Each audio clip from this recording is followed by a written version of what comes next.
All right, hey folks, I'm enjoying some time off from my day job, so I'm going to be doing a few hours of streaming here. We're working on In Command, Hoard of the Dragon Queen. We have a playtest that we're going to be conducting this upcoming Sunday, so that sounds good. That we're conducting this weekend, so I am doing Roll20 prep in the virtual tabletop to make sure that all the assets are in place, so that we can spend time focusing on the game instead of prepping. So I'm trying to get that stuff taken care of early, and I am currently getting stuff put into Discord and into Twitter just to say, hey, I'm live. So it's just going to take me a moment to do this. While I'm doing that, if you would be so kind as to like and subscribe. All this playtest content, all the rules, mechanics of this stuff, I now have a Patreon account that's up, and you don't have to spend a dime to look at the playtest contents. It's already provided in a View Google Doc that you can see in the conversation notes that I have on the front page of the Patreon. If you want to support me, awesome. But you certainly don't have to. You can take a look at what I got going on, because this is going to be publishing to the DMsGuild eventually. So let's see. Give me a moment here to get things pulled into position.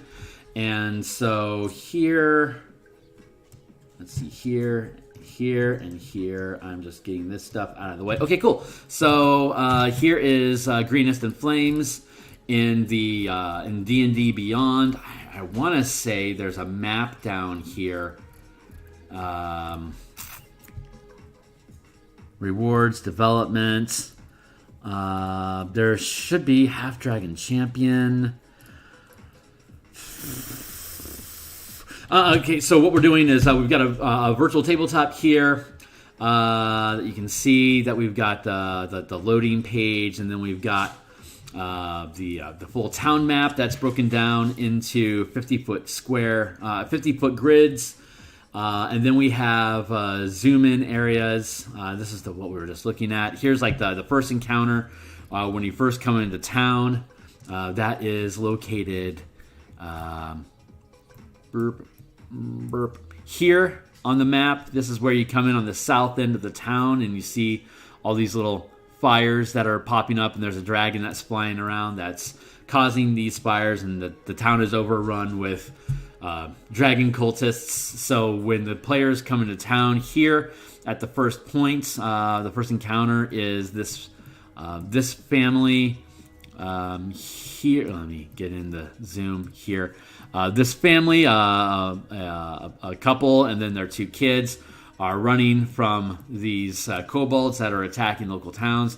The characters show up right about here, and then this crew will then run to them. It's like, hey, help us! And then the players come in, and with the villagers' help, they ruffle stomp the kobolds, and then they zoom out. It's like, well, what's going on here?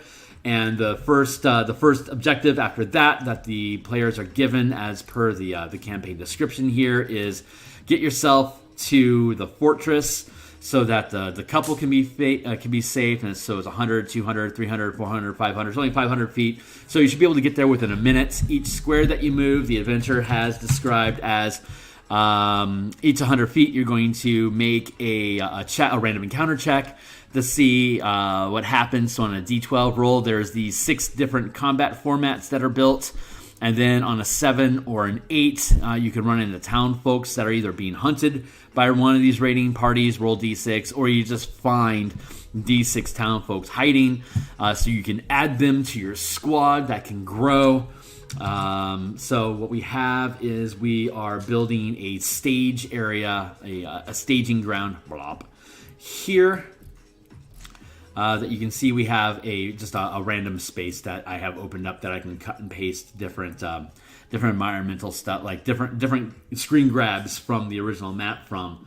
But at the same time, we are also, if I can zoom in here a bit, down here, we are building each of these 1, 2, 3, 4, 5, 6 encounter zones. You can see here, like number 1 is 2 kobolds and a cultist. So we have 2 kobolds and a cultist over here in block 1. If I can get that on screen, thank you. We got 2. We've got 1 kobold and 3 cultists. Then the cultists, they can basically do an eldritch blast on top of just supporting the squad in general. The squad in general does, like in that example, it does 2d6 per round, and then there's 2 cultists that can do e-blasts specifically out of it to hit the zone, to hit your squad. So if you're growing, you've got more coming your way. I'm actually going to drop that down to, yeah, we can keep that to, that should be a D4. Kobolds and cultists do a D4. They've got their Eldritch Blast, which is a D10, so that's a little bit more aggressive. Kobolds, so you can see the third god, 3 kobolds, an ambush drake, and 2 soldiers, so 3. We've got the kobolds, the 2 soldiers, and then the ambush drake. Do we have that arranged right? 1 ambush drake, that's right. And then we have the 4th squad, which is larger, 2 ambush drakes, 3 kobolds, 3 cultists, and a dragon called Adept. So you can see here's the Adept here, here's the cultists, here's the ambush drakes, here's the kobolds. There's variety in the mix of what you see, but each of them basically just folds into the same squad, which in this case it's just a 3x3 squad. So they're all first rank creatures because their CRs are 1 or less. So each of these guys has up to 10 hit points. The 3x3 squad times 10 hit points has 30 hit points. The squad as a whole has +3 to hit, or if it's maybe you have either a +3 as their good roll and a +1 as their bad roll. So like the attack is +3, but like maybe if they were trying to like maybe make a perception check or something to detect you if you're hiding, then they have like a cumulative +1 bonus. So you get the good and the bad bonus. You can see here in comparison, number 6. This is actually the number 6 has a giant lizard in the group. And if I can get this thing to scroll over, thank you. The giant lizard is a large-sized creature, so it takes up a 2x2 spot. And it automatically escalates the group to being second rank, so you can see that they've got... Oh, no, it's still first rank, but you can see that we're giving them a +5 and a +2 second rank. So they still have 30 hit points, but like you would have to deal 20 points of damage to this giant lizard to get it off of the battlefield. So it itself is pretty tanky for first level characters. It's pretty tanky. So that's the generics, and then we have D6. Let's see. Let's get some peasants on the board here. Peasant, and then copy peasant, and copy peasant. So right now this is just a generic loading screen. So if there's like when you're moving through that, okay, let's go back to the map. When we're maneuvering through the environment here, it's every 100 feet that you move, there is, you roll that D12. So I'm just going to roll up D12 here. Let's give me a D12. There we go. So we're going to roll D12. And in this case, I rolled a 9. So if your characters here, they complete the fight here, and now they're moving. It'll take 1 minute to get to that fort, but then you ping here. I rolled a 9, which means that if we go to our loadout, a 9 is no occurrence. Okay, cool. So you move through that square unperturbed, but now we're going through this forest area. So you've got forest on either side, right? So we'll roll our D12 again. And in this instance, we rolled a 6. That is... that's an 8. So what is an 8? On an 8... Oh, cool. There's D6 town folks. So when you come through with other town folks, there's going to be 4 villagers. That'll either be in the left or the right. They're in the woods here, right? So as you're coming through this space, these villagers will be like, "Oh my God, please help us get out of here. This place is crazy." So then your squad would, in this instance, because that's what I rolled, your squad would pick up from being Let me get to the right screen. You could just pick up these extra guys. So instead of having 6 villagers and 2 kids, you now have D4, which is going to be 3. So you find 3 villagers. So your squad grows from 2 villagers and 2 kids to 5 villagers and 2 kids. So as you're moving, your squad is expanding because you're accumulating more people. So on the next die roll, if you run across enemies that are blocking your path of proceeding, you now have more villagers to build up a larger squad so that your team can attack these guys and have more resources available for you all to fight together. And it's just building, like, right out the gate, first level character, 0 experience points. You're already taking a leadership role in the campaign where these NPC nobodies are looking to you as the obvious heroes. Help us, what can we do? And you are just organizing them and taking command of the situation and helping them defend their own town against the raiders on your way to the fortress. So that's essentially how this thing works. And so there's 8 There's 8 encounters. And we want to, there's 8 encounters. We've fleshed out the random bits. We just finished encounter 1. So I'm going to spend the next few hours here going through the stuff that we have. We've already picked out in the previous live streams that we've done about the composition of each of the enemy forces that are in each of these scenarios, and then just fleshing that out. So the playtesters that we have on Saturday are folks that show up here and playtested with me before as well. And so we won't be streaming that content, but it's internal consumption, bloody blah. But if you're interested in this stuff, go to the Patreon. You're free to download, to look at the content online. You can just follow the Google Doc. It's available for you to look at. Certainly be welcome to type in comments on each of the download options that are there. And so if you're taking a look at it, if you have questions about how the mechanics work, if something doesn't seem obvious or isn't well worded at this point, it's still just a first draft. We haven't even gone through and done cleanup text yet. This is just the initial thoughts on how this stuff should work. So we don't assume it's in the best language, but I've got a co-writer, Ukulele Bard, and Adam Hancock is our editor. So Ukulele is going through right now and doing text cleanup on what is currently existing there. And once he skims through that and gets it into a better formatting to use more Wizards type language so that it's more conforming with like PH and DMG language, then we hand it off to Adam. Adam then goes through it, does his editing work, hands it back to us. We then do the off of what Adam's suggestions are and revisions that he wants to see, as well as just grammar cleanup and whatnot. Once we go through that cleanup process, we hand it back to Adam for Adam to check off that, this is good enough to go to print, in which case it comes back to me. And then here on live stream, I will be doing, I'll take the full document, dropping it into a layout program.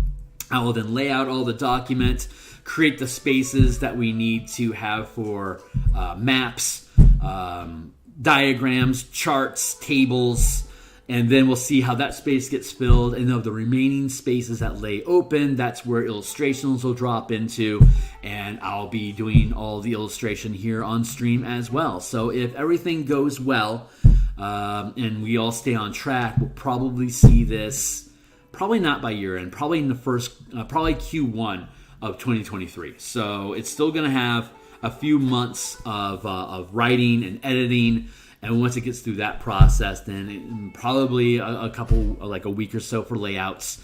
And then once the layouts are done, then we start doing all the parsing and then building out all this stuff. It'll probably end up being around 120 pages when the whole thing is done. If it's less than that, awesome. But this playtest stuff that we're doing right now is intended to be part as a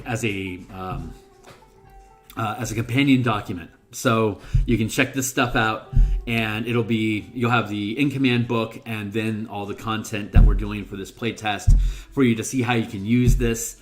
And so we have plans for in the future, not only Hoard of the Dragon Queen, but also Descent into Avernus, as well as Storm King's Thunder. Those are the 3 adventures that WotC has published offhand that look like they would be really good for using within command. Avernus has the whole Blood War, so if you want to take command of the Blood War for one side or the other, we can span this up to having battles that span thousands of miles with millions of soldiers or demons fighting battles. Totally plausible using the system, using the exact same command tactics that we're using right here, except that the scale isn't 50 feet squares, it's 5,000 miles squares or whatever. You can just keep spanning and spanning out with larger and larger troops, but the mechanics stay the same. The whole system is designed to take you from a 5-foot square up to 10,000 miles plus to be able to have the same per round actions and resolving all the mechanics using 5e. So there's been a lot of people that have taken swings at doing a mass combat system, but even WOTC's Unearthed Arcana that they put out 2 years ago basically had you scale up squads to gargantuan 20-foot footprints, and they didn't go any further than that. So if you have 5,000 troops on the battlefield, you still have to have like 200 footprints of 20-foot squads. So we just extrapolated that idea and just broke down the math of how does time and space work at the 5-foot square, and just extrapolated how would that work at larger and larger squares. So all the mechanics are already there inside of the 5e system. It's just everyone either is trying to operate independently of WOTC, so they create their own game with their own supplements and figurines and stuff that you would buy at an expensive price.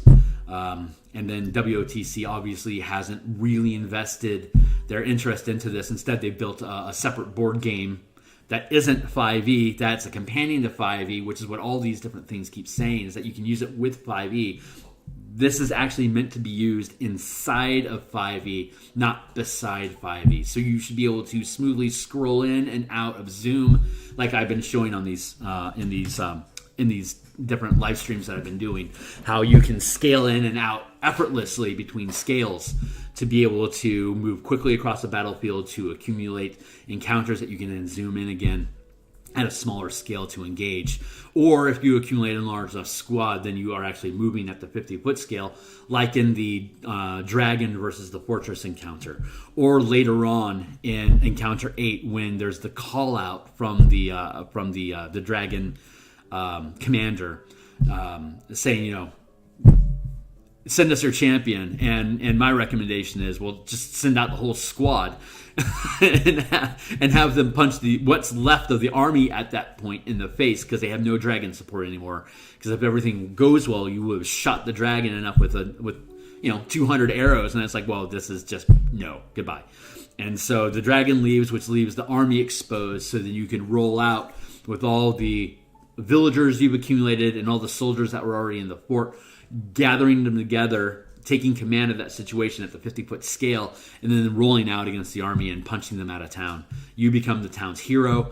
It sets your characters up to be the champions they're supposed to be portrayed as in a heroic fantasy game. And now you're a major threat to the Cult of the Dragon, so now you have to go take them head-to-head in Chapter 2 and beyond, taking them away from Greenest and taking the battle to their home turf. You might not have a lot of soldiers to do that with initially, so you drop back down to the commando size of just your squad, infiltrating them. But as the adventure continues on, there are opportunities for you to accumulate more soldiers that hopefully we'll be addressing in later chapters. But that will probably be a separate piece that we publish after this gets published. Greenest and Flames is all we really need to be able to demonstrate how the mechanics work. But then once Avernus comes in, we'll be operating like Azariel's ship is a 500-foot square object, which fits inside of a single square at the 500-foot scale, which means you could potentially lead 1,000 angels or Dretch against that fortress and directly siege it. Like in Storm King's Thunder, instead of taking, spoiler alert. Okay, so in Storm King's Thunder, at the end game, you could swash you could drink the giant potions that let you fight the dragon toe to toe on equal terms. But instead, you could be piloting the Storm King's Cloud Fortress, or any of these towns that are being attacked by dragons, you can rally together as a force to push them away. So instead, as the Hex Crawl, instead of you chasing dragon fire or dragon attack here and there, and you're just chasing your tail the entire campaign, you can start becoming methodic about it, build a system of alerts between the different communities about dragon sign, and then you can take your allies in the Cloud Fortress and go defend that area against the dragon attack to the point where the dragon's like, this isn't worth it. And then you can go take it into the enemy's home turf and basically punch them in the face, get them out of your life, win the campaign, you're the heroes, the end. So that's I mean, if you're a shenanigan player, that's the kind of stuff that you're going to run into. You're going to have teams that are going to be like, this is the kind of stuff that we want to do to punch the enemy in the face, because we want to, like my team, in my home team, when I was a player and before I became a Forever DM, we were constantly trying to find what can we do to turn the situation on its head, what can we do to be overly aggressive, to catch the enemy off guard, and tools like this allow the DM to smoothly go from, I don't know what to do, to, that's a great idea, let's lean into that and completely upturn this campaign and let you be the shot caller on what's going to happen next. So that's the whole point, that's the goal. I think that's probably enough of a rambling preamble. Hey, Hornetico, what's up, man? Hey, just arrived. How hard, easy would you say it is to find an editor for a project like these? That is a great question. I have been blessed, very blessed, of having a number of different editors that I've worked with, especially on the different mana mechanics that I've worked in.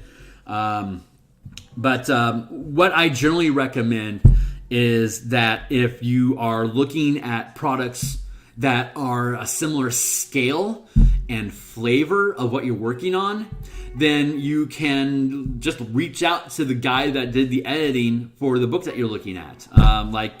For this book in particular, some of the later, a lot of the mechanics at the back end of this book are really complementary to Adam Hancock's Balduran's Guide to Kingdom Building. So Adam Hancock has a number of writing and editing credits. He's worked with me on some subclass stuff before, so I already have a rapport with him. And so when I saw that he built a book that makes a lot of sense that would complement this, I reached out and was like, hey, do you want to do editing on this and we can bundle the two books together? And he's like, yeah, that sounds great. So he already had the chops for that. In general, like if you're doing a plate, like if you're doing a subclass or a character class that you're designing, and a good idea is to find somebody either in third, like DTRPG is a good place to find general editors, but of course if it's going to be a DMsGuild, go to the DMsGuild, find stuff that's a similar scale, price, value, and general idea, like a class for a class, or like if you're doing subclasses, look at subclasses and see who are the editors that were working on those projects and reach out to them. The DMsGuild Discord and Facebook groups, a lot of us creators are just trawling around and checking out what each other are doing. Like I buy stuff specifically to look at how other people formatted things, what their layout looks like, what kind of language that they use, and to get an idea of who's got good editing, who's got good writing out there. For when I build projects like this, I can reach out to them and say, hey, I'm looking to collaborate with somebody. What's on your plate? And a lot of these times, a lot of these people will just have space open on their plate specifically to grab projects like this when they pop up. So yeah, if you've got something that you're working on, find something that's similar in scale, price point, and flavor to what you're trying to do, to see if the people that worked on those projects want to continue that kind of work and get into what you're doing. And then once you have a successful launch with those people, then there's somebody, if you enjoyed working with them, that you can go back to again and again. King Carcass, Hidden Dave, those are editors that I've worked with specifically for like the mana mechanics I use, because they're both MTG enthusiasts, but beyond that, they've also got a ton of really great credits for projects that are really impressive, that have actually sold really well too. So it's if you have interesting projects that you can bring to these people, it's like, hey, this is something I want, and they're like, oh, that's catching my fancy, you can get them on board. So you can typically see an editor like around 10% or 15% of the value of a book, either as a direct pay or as a royalties purchase as well, depending on what role they're playing. If they're just doing grammar and language coding, then you could probably get 10%. If you're doing like mechanics development, like development editing, where they're going through and assessing, like, is this going to clash with Smite? Is this going to clash with Rogue Action Economy? Blah, blah, blah, that kind of stuff. Like, this is overpowered for the level that you're presenting it. You can get an editor on board with you probably for 10% for that as well. And if you can get an editor that can do both of them, you could probably get them on board either for 10 to 15%, depending on the scale of the cost, or equivalent dollar amounts. Like, if I'm paying cash for an editor, generally what I price point it at is how much would they be paid at 10% or 15% when this project sells 100 copies.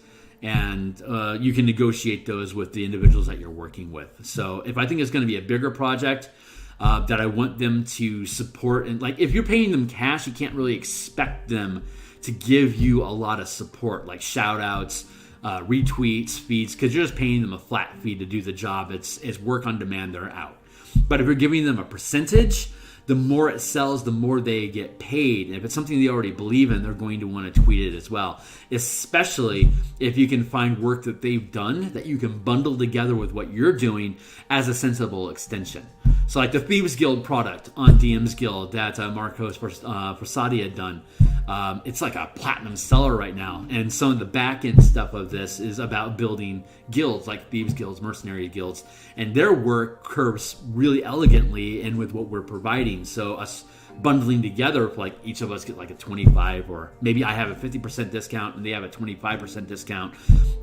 Makes a lot of sense for them to then be like, hey, these things work together, and they'll retweet it because they know they're going to get more book sales on top of what you're doing. So yeah, find things that are going to complement what you're doing, so that when you're recruiting these people in and you're giving them a percentage, it's more than just, I'm going to give you a cut of this, but you can also arrange it so that they're going to be able to sell their stuff on top of what you're building together with them, as further incentive and motivation for them to want to use the market they are already establishing to help motivate the next project that they're working on, which happens to be yours. So that's just some general shout out stuff. You're always welcome to ping me either on Discord or shout out at me on my Patreon, which I have linked down in the description below. But let me get into this. You're certainly welcome to continue asking questions, and I'm happy to ramble on. But we are currently looking at Encounter 2. Oh yeah, the old tunnel. Okay, great. So let's see. Two cultists, damage. They have the Encounter number 2 is out of order here. What I want to do with Encounter number 2 is I actually, when I'm playtesting this, I'm going to want to push that out to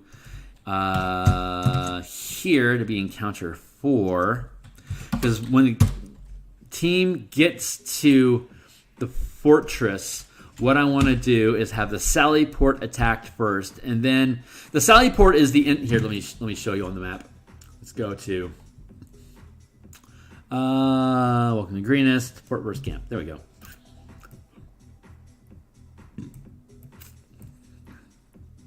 Here's a zoom in on the 5x5 square, so you can see that like you got all these soldiers. There's 40 soldiers stationed throughout here. When your hero gets to the fort, you can a first level character can command a 2x2 squad. So 1, 2, 3, 4, basically a large size footprint. But when you scale up to 50 feet, that's 200 by 200, not just 100 by 100. So it's a 1 by 1. It's a 2 by 2 square at the 50 foot scale. So it's 100 feet by 100 feet, which is what this fortress sits inside of. So when your character takes command of this, all 40 of these troops, you can coordinate to work together and fire off. Basically, like longbow does a D8, so it'd be at the 50-foot scale. It's weapon damage times 10. So you can organize all these guys to work together to do D8 times 10 damage every minute against a target that's on the battlefield, and that target obviously is going to be the dragon that is flying around and catching stuff on fire. So once your team gets to the fort here, zooming in here again, This is the get these guys out of the way. This is the sally port that they describe. It's the front door, and it's kind of a siege area to defend the fort against incursion that we're seeing happening here. At some point, the troop is going to. I have to build. I'm going to have to build troops to organize this, but they're going to come. They're going to hit this front door, and they're going to be able to break it open. So the way that I want to run it is when they're breaking in, the dragon is going to take that as a cue to come in and start strafing the tower while you're dealing with the door getting busted open. So one character, two characters, or even three characters on the team can take control of these smaller squads to resist the breaking down the door, while another character can be engaging the dragon with all these archers that are on the tower and the walls to be firing at it, and so each round of rotation, you're fighting down on the ground against people breaking down the door, while the rest of the team is fighting against a dragon that's scaling the sky. Once you're able to chase off the guys at the front door, then they can scale out again to this level, where every 50 feet, the dragon is now deciding if it's going to want to continue strafing the tower here, and we discussed this on our last live stream. So, hey, what's our net got going on? It's got a little helpful advice. Yeah, hey, thanks a lot. I've been creating stuff and working in the community for a few years now at this point, and I've been freelancing for RPG companies for the past 25 some odd years. So I've been around the block a few times. I've got some good general advice, but really what it comes down to is what ways can you find giving people more value for their effort than what you're asking them to put into yours. Like, I'm building this book, I want to pay you for it, and I want to help you sell some of your other stuff, and that is hopefully motivating enough that when I punch out a tweet, you'll retweet it. Or maybe you'll take the initiative and have your own marketing on top of this if you really like the production of what's going on. So it's just building friendships around the business relationship of helping prop each other up. You see that a lot on live streaming, and you can fold that into your business practices of what you're publishing. So let's see. Oh yeah, that's where we're at. Okay, so they're breaking down the door, right? There is no map. That's what we were looking for. We were looking to see. We want to go down to the sanctuary. Arrange our rescue. Half Dragon Champion. Save the mill. Prisoners. Dragon attack. Old tunnel. The old tunnel is going to come later. We'll talk about that. Sallyport. Okay, so let me review the content here because I've not seen a map. So I want to see if I'm somehow missing the map. So the keep has a Sallyport along the western wall, which we've already seen here. So let's zoom in again. I'm going to have to end up building a map for this, I'm pretty sure. So let's zoom in. And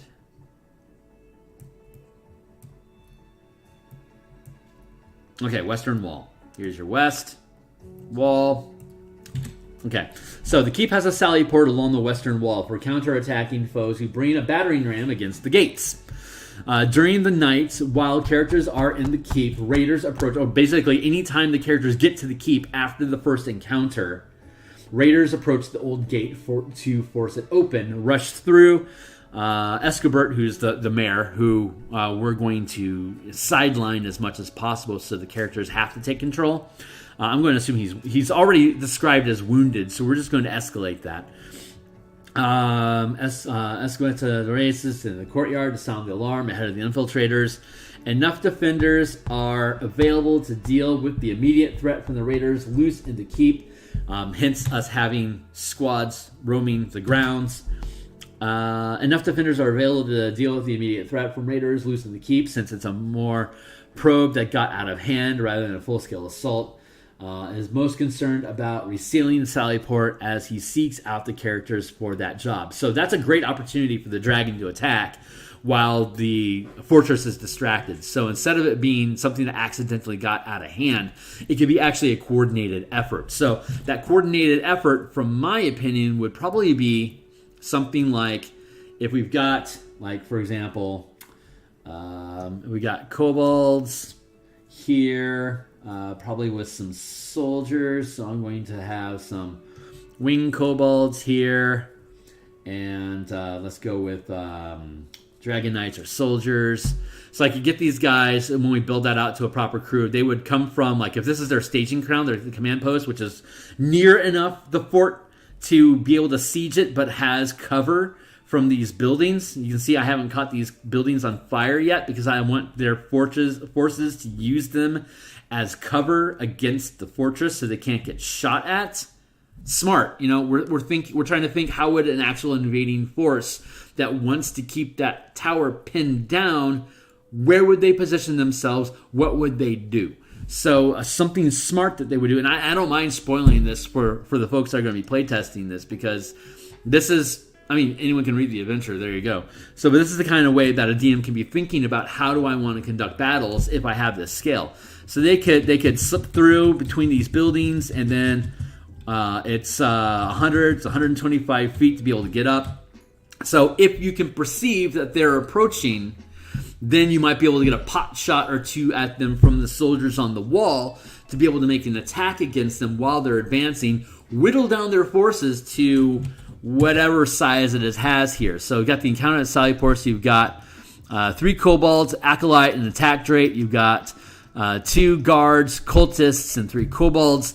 These are the 2 squads. So I could actually introduce a 3rd squad to have come attack the team as well. And if your team has the opportunity to take shots, they'll be organized into 3 separate squads, kind of like I have here, 1, 2, 3 different squads of up to like 5 to 9 enemies, that whichever of them are able to get the door, they're able to batter down the door and then get inside, and then you can scale into a closer level combat. Like here we have the church here at this scale, but like we'll have the fort. So we're going to have to zoom in at the fort scale so that we can have the characters with their squads actually in the courtyard. Actually, the battlefield that we already have here should probably be sufficient. So let's do that and then zoom in. The resolution here is terrible. I'm going to have to redraw this map anyway, so I'm not stealing their map product that they have. I forgot the name of the guy that did these. But it's a good-looking map. It's not appropriate for me to steal it when we actually publish the content, so I'm going to have to redraw the map myself, which is, if you've seen some of my Eberron, like if you check my playlist below, you'll see the Eberron content that I have for the adventure I'm designing there, and you'll see me building maps for a fortress, a tower ruin, a cemetery, as well as an underground bunker. You'll see the kind of mapping that I do by hand, and I'm going to love doing that for this as well. So I'll build that fort out, and I might actually rearrange the spacing inside of there so that you can more easily accommodate. A 9x9 squad is going to look something like 1, 2, 3, 4. It's going to end up looking like that's a 3x3 squad because it's larger than a 2x2 squad. So it automatically fills the 3x3, but as soon as you kill this guy off, the squad drops down to a 2x2. So whether it takes enough damage to shed off the external, it shells like an onion. This is 1x1. This is 2x2, which is the maximum that a first level character can control without having to make morale checks, because you just don't have enough presence to keep soldiers from freaking out. So the higher level you get, the larger area you can control at whatever scale you're working on, because they just have faith that your presence, your rank, is allowing you to dictate from them to keep their cool. But as you kill off this outer onion layer, it strips down. So your team, it has 1 die, and you determine what kind of die they use by the type of weapons or the size of creature they are, or the rank that they are. Like a dragon is typically 4th or 5th rank, so they're throwing D10s or D12s. Dragons are typically large, huge, or gargantuan, so they'd be doing like 2d10 or 3d10 or 3d12 or 4d12, or if they're 5th rank, like CR 14 plus, which isn't unusual at all. You may have them scale up to even being larger than just gargantuan, like the Tarask is a 50 by 70 size creature, so it would fit in a 7 by 7. It would be in a 70 foot by 70 foot, so it would be doing 7d10 damage per bite or claw or tail swipe, and it has multiple, so the Trask becomes a more intimidating threat using in command than what's presented in the monster manual. So, but I'm going to probably have to rework this so that you can have these squads maneuver, like if this winged kobold is your character. This is the squad that a first level character could have against. Let's just grab these dudes, and like this is one of the squads. So this would be at the door, and then you'd have like, I'll just grab these guys real quick and stick them here. That'd be another squad that you could also have. So these guys are trying to bust down the door, and the way that the description is, the adventure is described, is that they do that. So you meet at this mid area, and you're basically fighting against each other, and you could allow these soldiers to die off, as they're taking hits for your squad, and the enemy will be having their members die off, and whoever runs out first, if this is your character and you run out of a squad, you could say fetch more squad off the wall to jump down off of the ceiling, to jump down to the ground, and then come meet you, and then hook back up, and now you've got the squad, and you can keep going. But every time you're doing this, you're taking away from how, like, your squad, even though it's got like this D8 times 100 to be shooting arrows at the dragon as it's strafing, it's each of these soldiers represents a hit point at this scale. So every time you take a soldier off the wall, it reduces the amount of hit points that your arrow team has to fight the dragon when it comes by for a strafe. So your challenge is, how much can I fight off the defenders at the door so I can keep my soldiers strong, so I can have them up in the walls fighting the dragon. If you've gone out and rescued villagers, then the villagers, if you make a morale check, are willing to, instead of having to use soldiers on the wall, you can just use, where are they? You can have villagers down in here that are hiding inside the 3 or 4 levels worth of this keep that they've been hanging out inside of, and therefore off screen, because they're hiding out because they're just villagers. But instead, if you have them, if you make a morale check, then they'd be willing to come out and help defend their own town, because their kids are here too. They don't want kobolds coming along and stealing their kids and indoctrinating them to become cultists of the dragon, to then come back and attack Greenest 20 years from now. So they've got a lot at stake here. Not only their own genetic coding that they want to perpetuate, but it's also they've spent all this time building this town. So that's the thought process there. You can feed more troops in, and obviously the more troops that you let die, the less and less the town is going to look at you as being actually a great hero.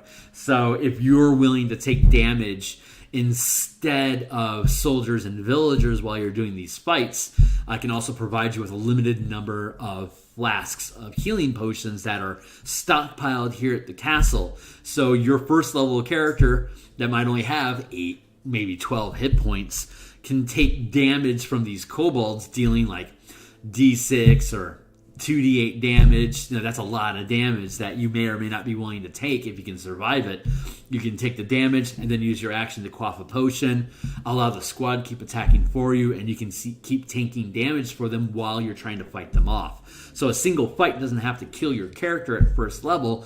You can use the resources, and if your team has a cleric, obviously they can be throwing healing spells on top of that, or like healing spirit is a great spell to have active at this tier, because you can just drop the healing spirit on top of your squad so that it can be recycling hit points every round, so you can potentially save yourself from having to drop off a hero.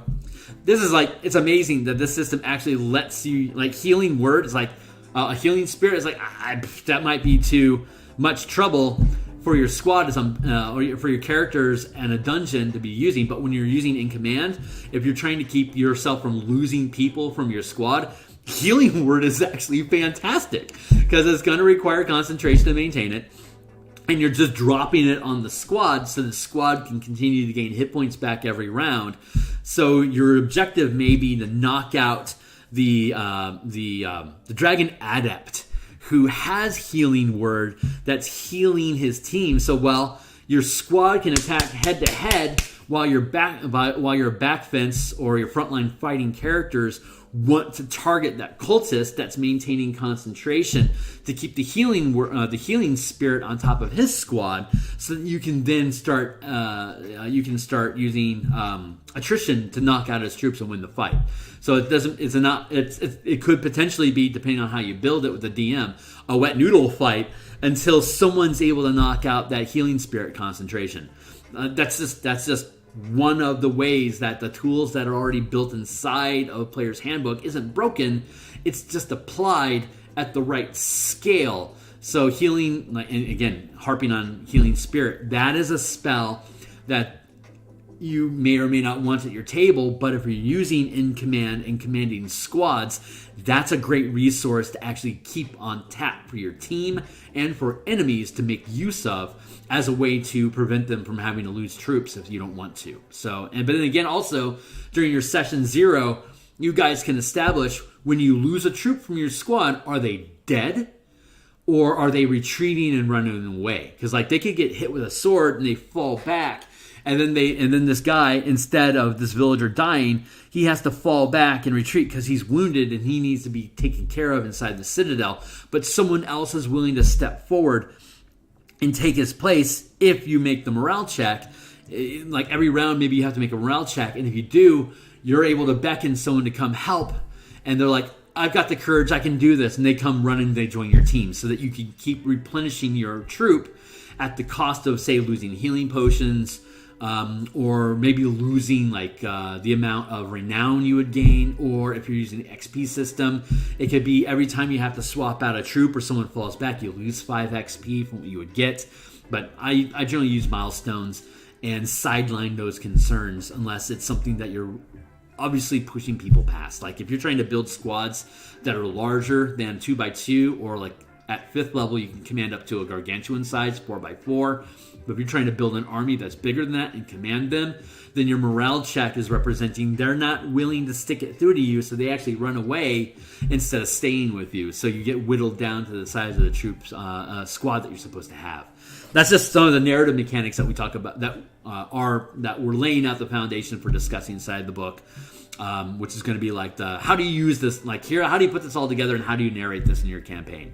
These are fun little talking points that we can provide as suggestions on how you want to have this stuff run. And of course, we'll have a link to all these live streams that we've done on the YouTube channel. Say, hey, if you want to deep dive into how this stuff looks and works and how you can build it out as well, check out this feed. Blah blah blah. So anyway, so that's the thought behind it. So we're talking about the Sally port. There is no map for the Sally port, so I guess we got to build one. So let's go do that. So yeah, let's build a map. So here's our stuff, and let's just zoom in here, and let's conceal the numbers here on the map so we can grab this.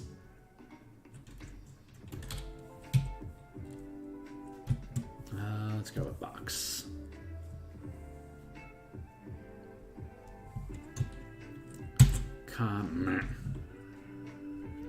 Let's do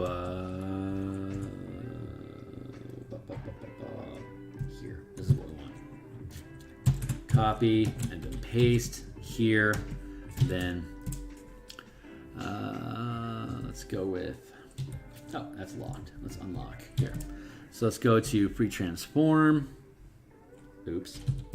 Let's go here and go to free transform on the right layer. Oops. Here, 1, 2, 3, 4, 5.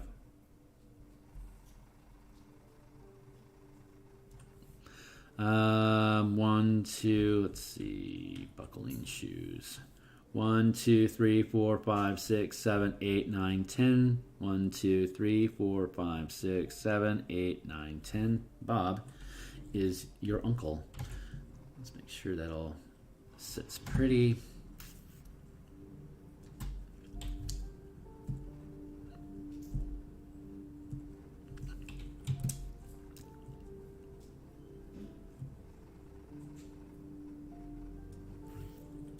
there. Enter, conceal, reshow. There. That is the proper size. And now I'm going to go in here and get rid of this one real quick.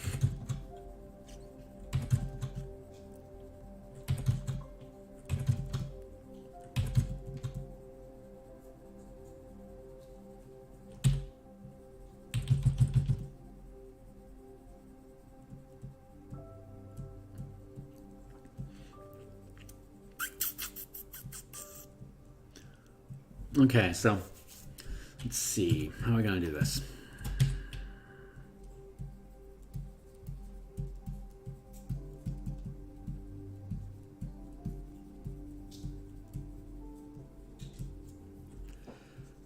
Okay, so let's go with, put this here. What we want to do is make a new map. Here, to here, and here, to here, and here, to here, and here, to here, and here, to here, and here, to here, here, here, here.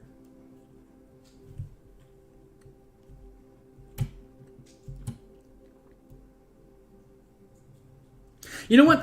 Here's a random comment. I've been watching The Magicians as well as Supernatural lately on repeat like Netflix or whatever, and they're constantly drawing magic circles, and like you'll see them with a piece of chalk. And they'll do a quick cut edit to somebody else that they're talking to, and then they cut back to them, and they have like a perfect circle drawn on the ground. I've been drawing circles almost my entire damn life. And even when I have something to trace around, look, that is an imperfect circle, but theirs are always perfect because they have somebody off screen using a template that they lay down and then they mark up with chalk, and then they take off the template, they run off screen, and then when they cut back to you, they have the perfect circle there. There is no way any of these punks can just take a piece of chalk and like do a circle and like it's perfect. They aren't using like any kind of strings and set points or anything. It's just always a perfect circle, perfect straight lines. And I want to show or something that's like, oh yeah, that magic circle is crap. And like... and then they try to use it, and it completely botches on them because their circle is garbage. Like there is no shows that do that. Like if you do a search for my stuff, I have a book called Theurgy, Ability Check Casting, and basically it's about doing extended rituals using an ability check, like Arcana or Religion or nature or other kind of skill checks to cast spells. And it's part of one of the major contributors to this is you have to build these like large glyphs on the ground, like 5 feet or even like this, basically like a 5 foot square per level of spells. So like you're operating like with this huge space that you have to spend hours drawing all the sigils and stuff inside of, and you can screw up drawing your circle, and if you do, it causes a wild surge mishap and like shit happens. It's like, great, I built the circle properly, now I can actually do the ritual, and if you screw that up, a mishap happens. But otherwise, it's like, like it takes like 20 hours for you to cast a 9th level spell, and unless you're already like 16th, 17th level, it's gonna go wrong because the CRs are really the DCs are really difficult to hit. But it really leans into that magic circles are tough to draw sort of your opinion may vary, but yeah, drawing circles sucks. So okay, great. So we have, this is the basic layout of what we're looking at. I'm gonna go ahead and flesh out the rest of this fort area here, and then here. Oh my god, just press the button, Kearney. Thank you. Okay, so this is, in my imagination, this is a stairway that leads up to this tower here, or the wall. And then you've got these sheds. They're no more than sheds. It almost looks like they're supposed to be buildings or something at the scale that they're drawn at, because no one like was asking them to build these, like build interior structures. See, look at that. I would have mishapped. Mishaps. God. I love this song.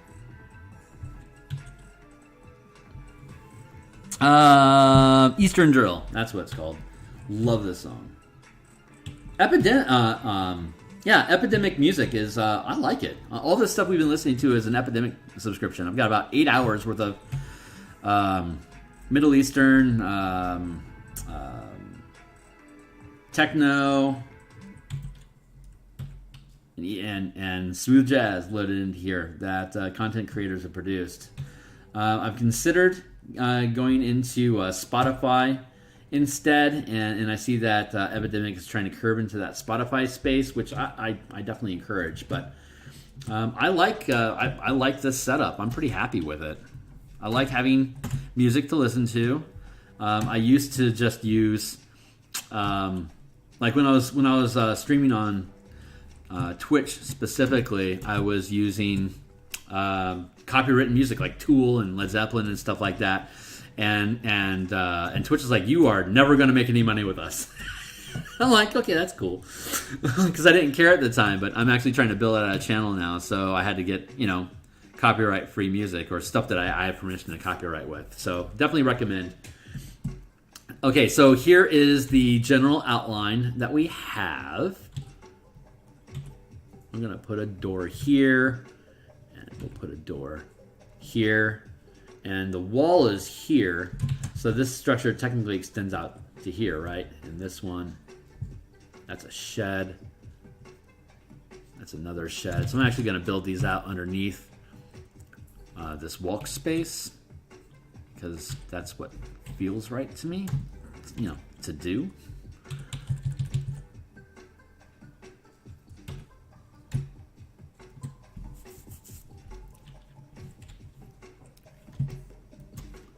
So let's go back and look at this again.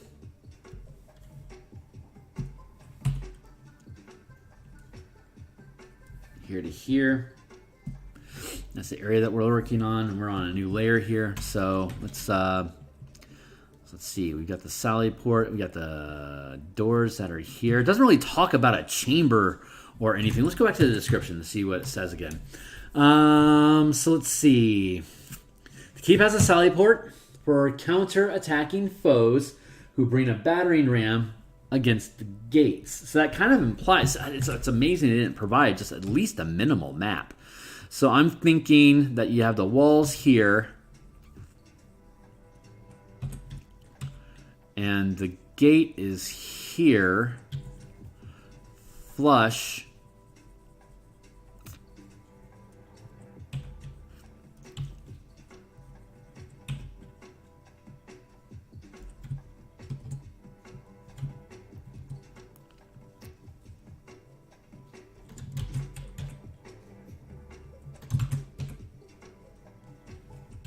It doesn't say that it has a drawbridge or portcullis, so it doesn't. But it also says it's for defending. So let's think a little bit about what we may have here. I'm not liking where these stairs are designed to be at, because I am imagining that this would actually extend to here.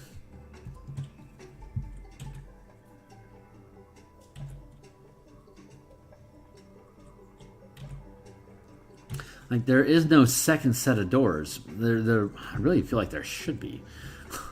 I'm not going to just introduce those because I don't want to make it too challenging. But, okay, so they break in the door here, and then they're able to get through. But they can only get through 2 by 2. So at most, these guys are going to have 6 in their squad to be able to funnel through. So here's the doors that can get broken down.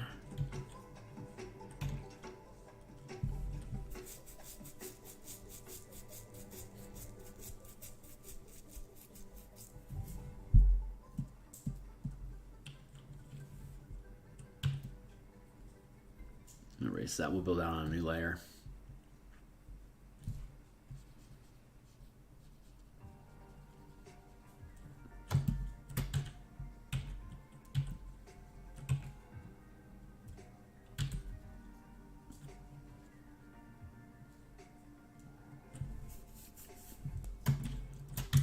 Also feel like these are things that you should be able to walk on top of.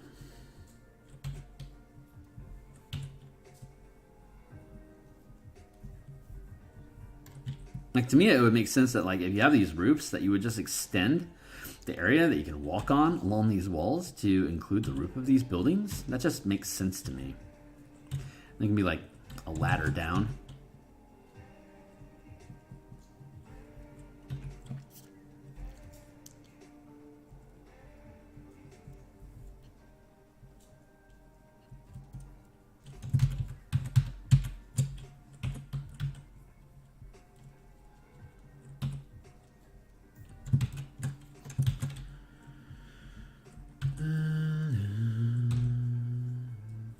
Put the ladder here next to the door. Okay, cool. So that's how we're building our walls. So there's more, there's more walking room up here. That just seems to make sense to me.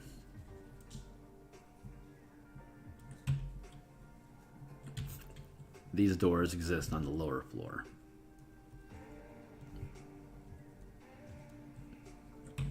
Do that instead.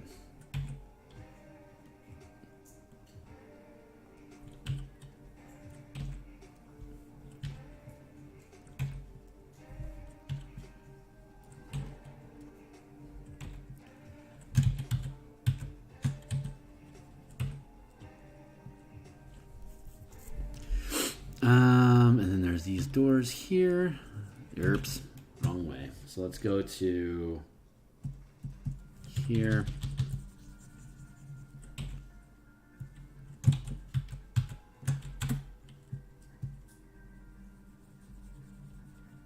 Yeah, I literally haven't thought through the mechanics of this stuff yet, so that's why I'm doing this ideation process here. So this would open like this, and this would open like this.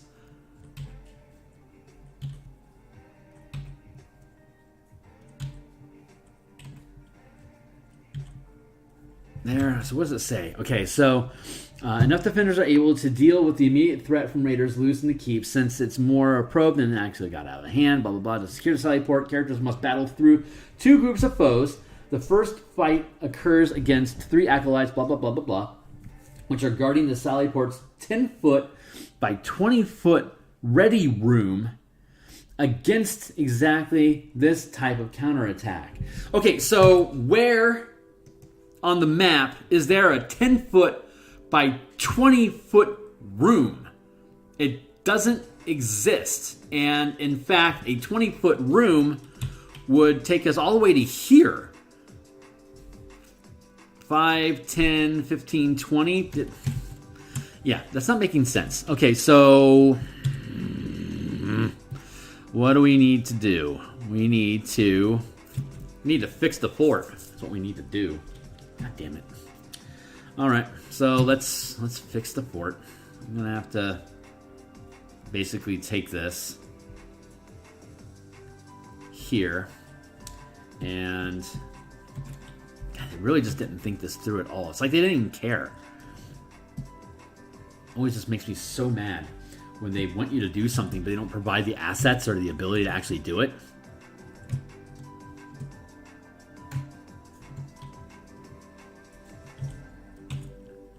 It's just,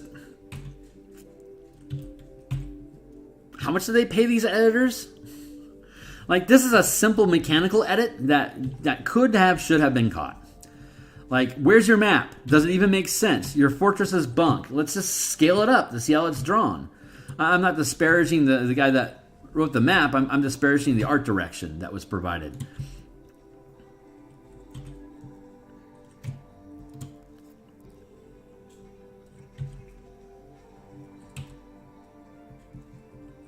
Oh yeah, we had it over here. Let's get a place for a ladder. And then I can afford to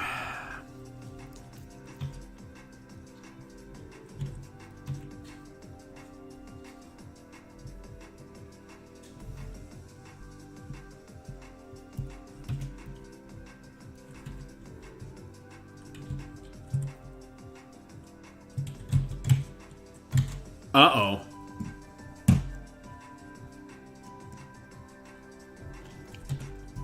Well, that's not good. I don't like the idea of hearing about a program error. That scares the hell out of me. All right, well, let's hope for the best. So let's go ahead and drop this opacity down. I still want to stay. I still want to stay inside this 100 foot by 100 foot footprint because that is what we have scaling the size of the fortress. But unfortunately, I'm just going to have to do a lot of reworking on it. So that kind of sucks. But we knew we were going to have to do that anyway. So right now, we're just going to kind of mud it for the time being. Let's take this and let's drop down its opacity a little bit more. Get back to here. So this is 10 feet wide, which means this is a 10 foot by 20 foot room. That goes all the way to here. Boy, that's a little ridiculous. Where the hell is this supposed to exist?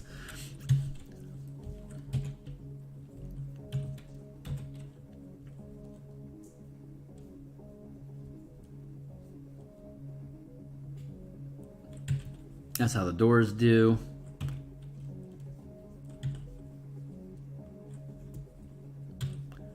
This is as big as that chamber would be. God, that is just eating up room in this space. So let's see what happens if we 15, 20, 25, 30, 35, 40, 45, 50.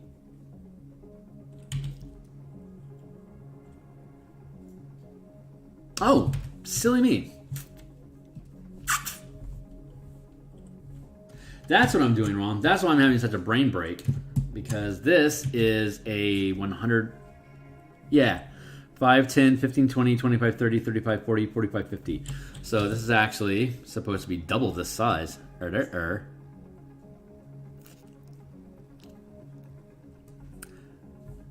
5, 10, 15, 20, 25, 30, 35, 40, 45, 50, 55, 60, 65, 70, 75, 80, 85, 90, 95, 100 there. This is how big it's actually supposed to be. And now, life is starting to make a little bit more sense. So, cool. Thank you.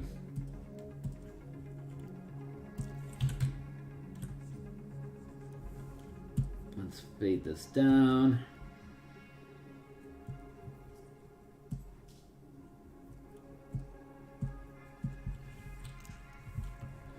Here's our grid, so let's... Where's more than one grid?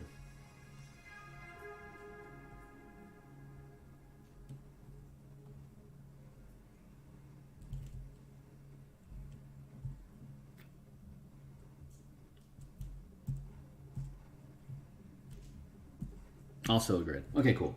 So let's take that grid. Let's duplicate that grid. Duplicate. Now let's go down here. Yeah, I got little lines and marks and stuff on it. That's just because I'm sloppy. Because it's a playtest, and I really don't care about making it pretty on a playtest.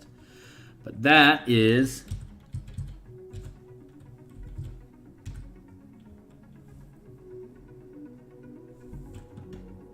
That's probably good enough. So let's merge those down. Yeah, good enough. Cool. Okay, so now we are looking at a more appropriate scale. Let's go back.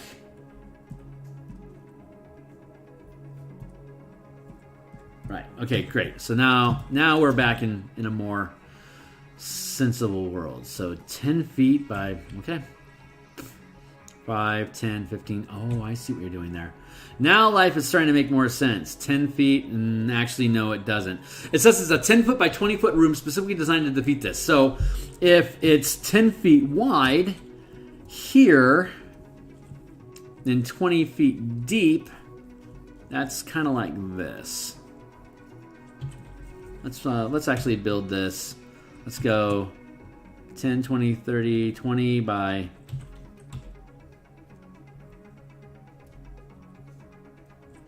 feet, a room like that. So if we rotate this, go here, we do a 20-foot room. It still doesn't make sense. You got 10 feet here. It looks like this pathway is intended to be this way, right? Because it's lining up. But that means that the doors are 10 feet wide each. Let's see if it says anything about the size of the doors. Here, which is guarded. The sally port's 10 foot by 20 foot ready room against exactly this type of counterattack. After character sees the room, they discover that the door is heavily damaged. The fastest repair is with 5 castings of the mending spell, taking 5 minutes. If none of the characters can do this... Okay, so at 5 minutes, that's 5 rounds at the 50-foot scale. So that means that your team is going to have potential threats rushing... Let's go back to the map here. Rushing from here to here over the course of 5 rounds. They could send another one of these waves for your archers to shoot at, to eliminate. But every time they do that, they have less arrows to shoot at the dragon. So that's a fun little option that you have to play through. So going back to here, to secure the sally port, characters must battle through 2 groups of foes. The first fight, blah, blah, blah, blah, blah, blah, blah, blah. Before the doors can be repaired. A second group of raiders consisting of blah, blah, blah. These foes can come from outside the keep, or they might be a group of infiltrators trying to fight its way back outside. They don't care. So they're talking about having a whole bunch of people rush into this place, and the team is fighting them off, but they're not presenting these guys up front as being inside of there. It's like, well, after the fact, you can have them inside of there. I'm like, I think we're going to go with the rushing the door effect that we're looking at, being supported by the dragons. I think that makes a lot of sense. But it doesn't indicate how large the doors are. Let's go look at mending to see if mending gives us a freaking answer about this.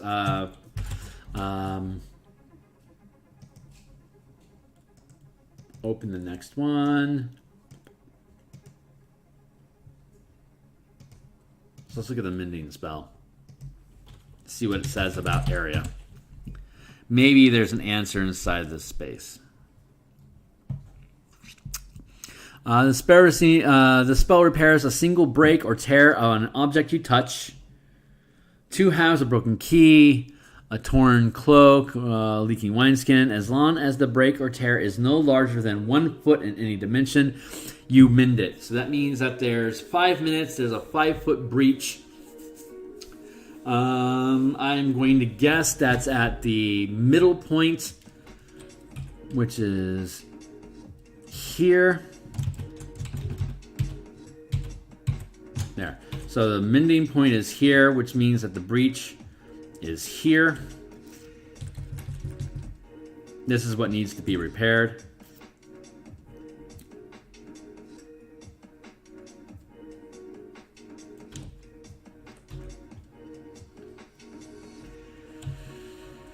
Okay, this can work, because you can have these doors opening and then their full open is here, and then there can be another.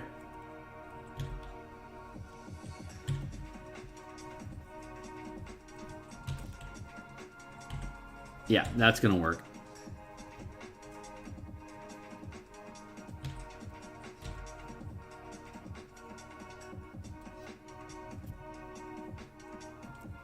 Like that.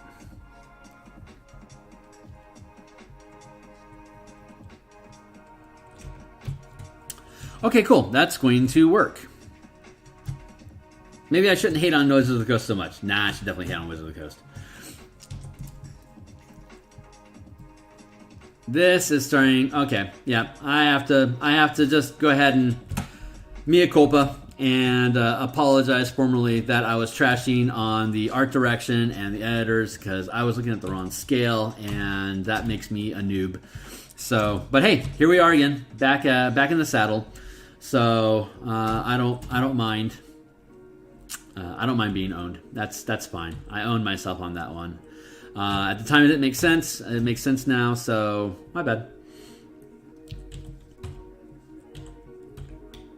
Now the stairway makes sense.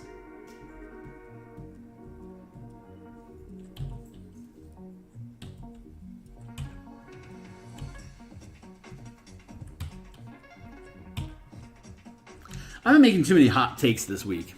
Too many hot takes. I need to calm down, because I don't think I'm doing myself any favors by trashing on folks before I really just check myself. So, formal apology.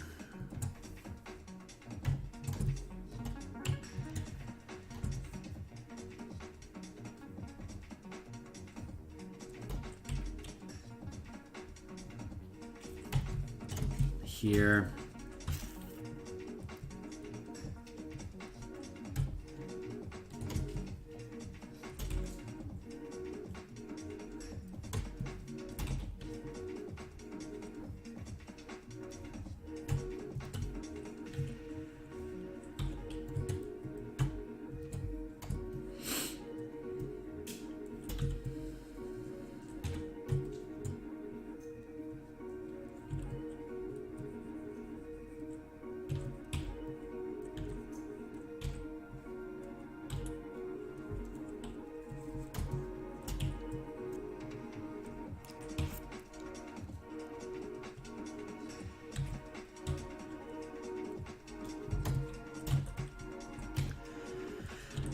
This feels a lot better now.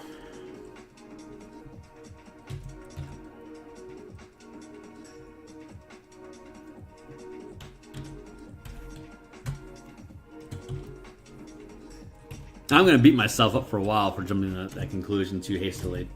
And I should. I should really beat myself up over that, because that was just foolishness on my part. The hubris on this guy.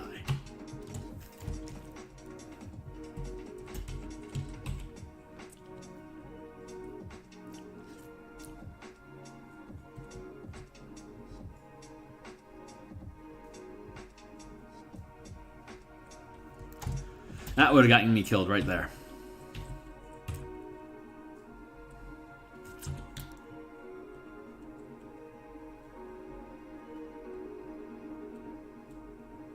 See, look at that. That's a horrible circle. Instant death.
That's a smart place for a ladder.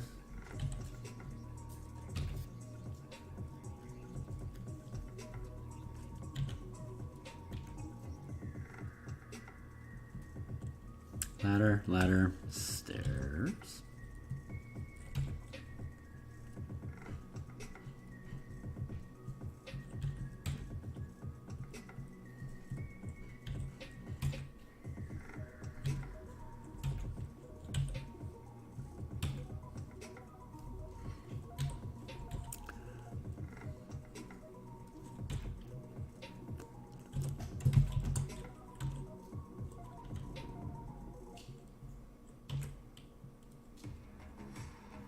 Let's do like that.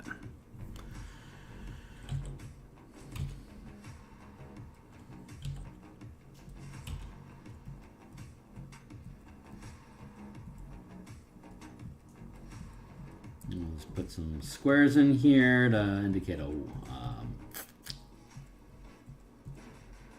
whatever those things are called. I forgot.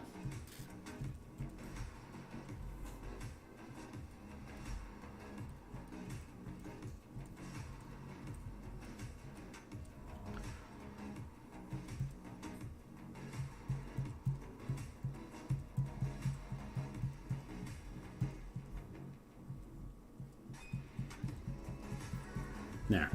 Cool. That is pretty good.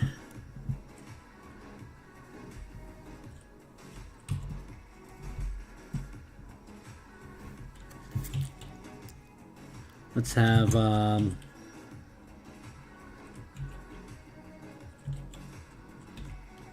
doesn't provide any details about the interior of the tower, so they don't assume you're going to get into the tower at all.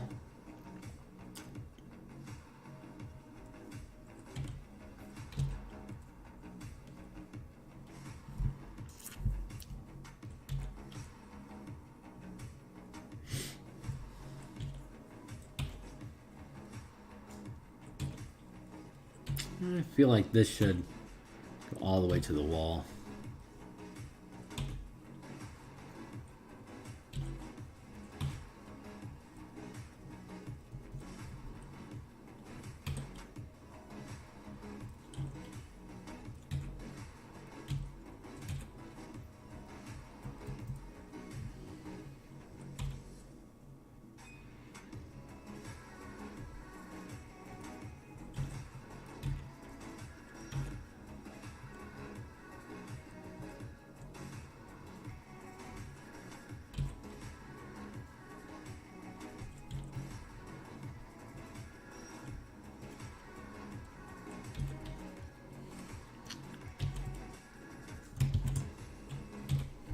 Go on a separate layer here, and let's increase our brush.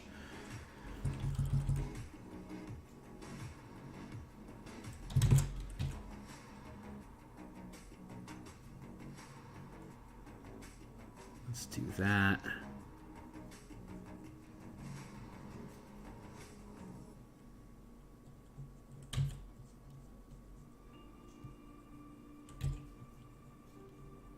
I'm still being hard on myself inside.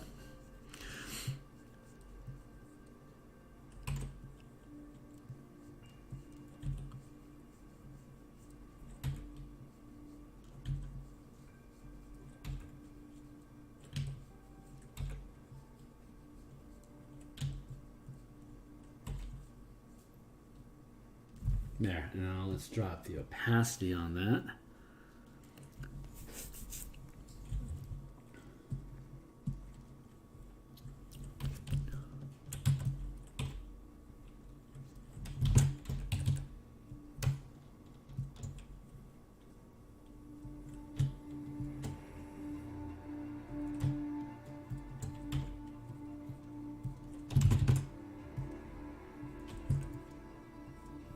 There.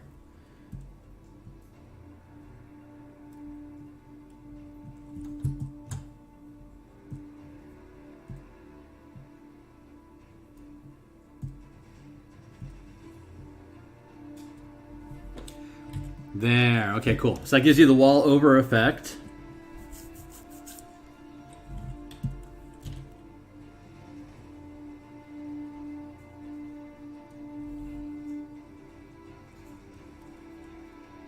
Okay, cool. That's going to work. That is going to actually work.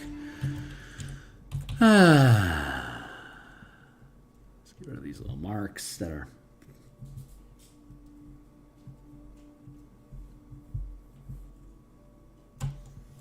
infecting our board.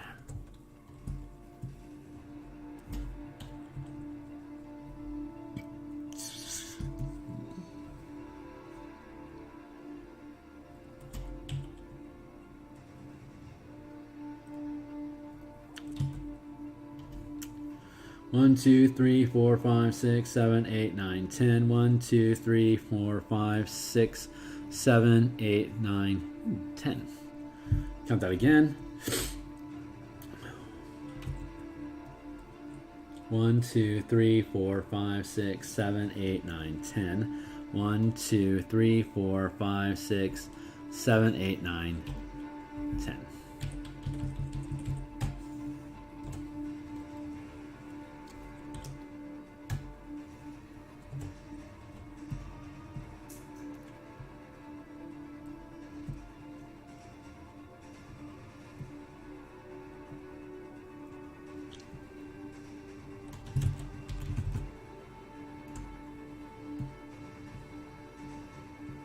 Nice screw up.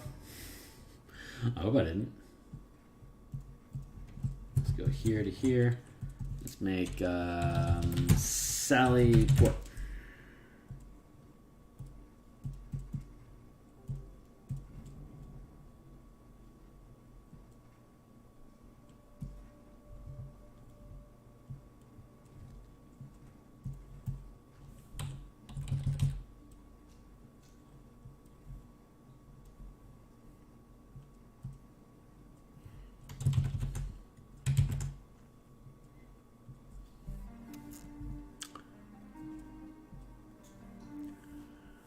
Okay, that all checks out. So let's hide that grid.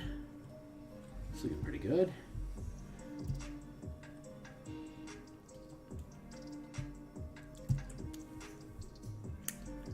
One, 2, 3, 4, 5, 6, 7, 8, 9, 10, 11, 12, 13, 14, 15, 16, 17, 18, 19.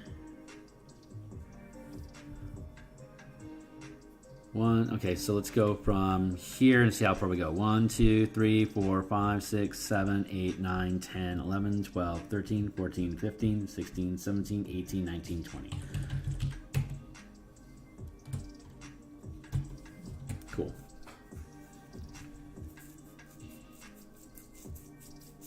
Cool. Okay, great. So this should jive. iBook. Let's get, let's take a look.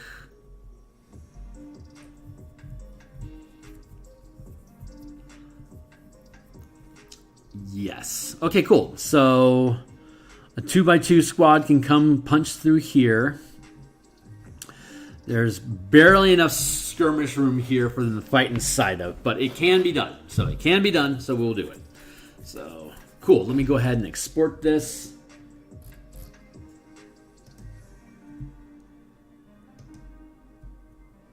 File.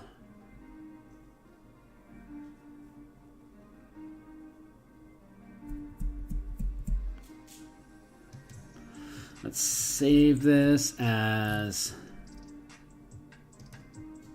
let's go to a PNG for transparency. Transparent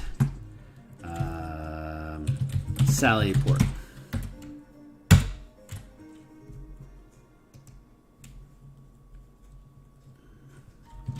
Let's go to our dock.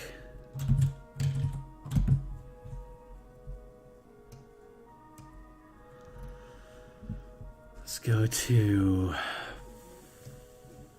Hoard first camp. Is that where we should be? Seems like it.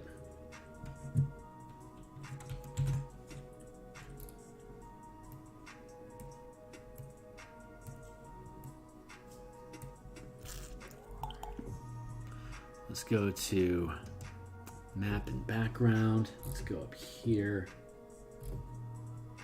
to upload. Choose a file. What are we looking for? Command. Hoard the dragon. Transparent Sally.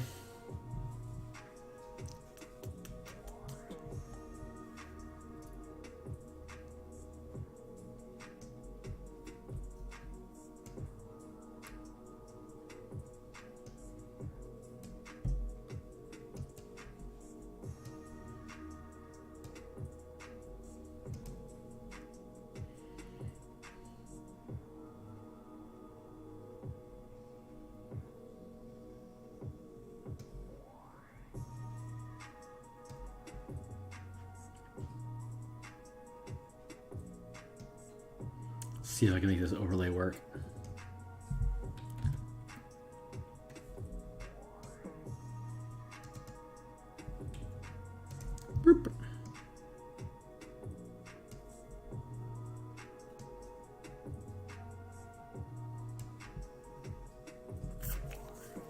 Almost, but not quite. Oh no. So maybe we need to...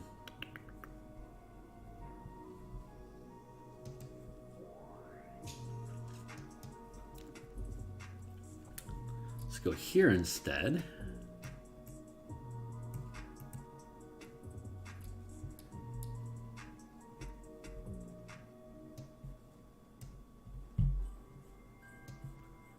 Let's grab that. Let's see how this will shake out. Where'd you go, buddy?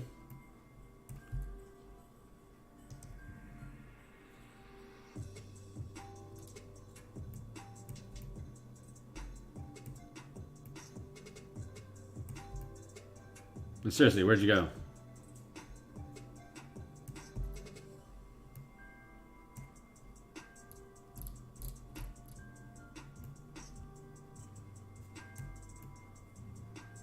There you are. Jeez, my crew.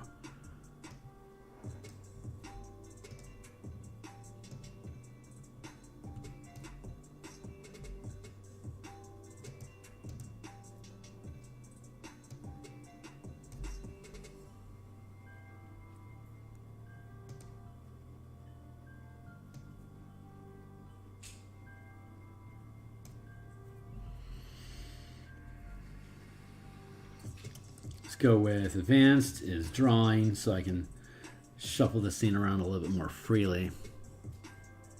See what I can do to line it up.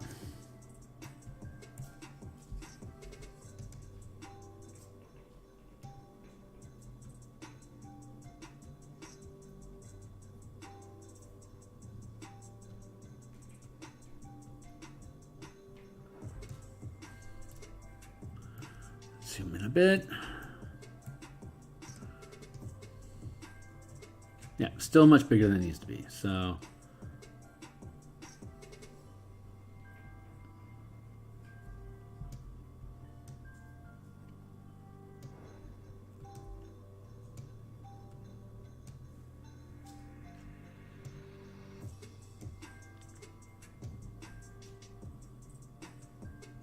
Getting there. Ooh, yeah, getting there.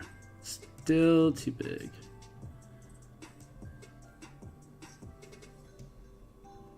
I'm sure there's an easier way to do this. It's just I haven't figured it out yet. Once I do, I'll be unstoppable. Still just a bit too big. Maybe that's about right now.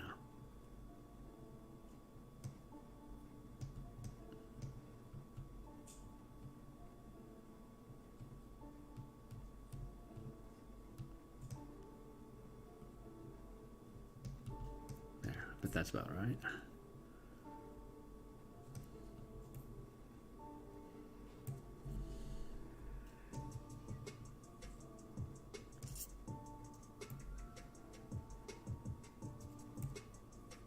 It's a little off, but pretty reasonable. Let's just scale it just a touch. Ooh, that feels pretty good.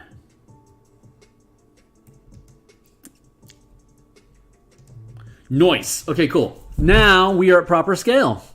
So we can go to objects and tokens. And let's go back to the Fort First Camp.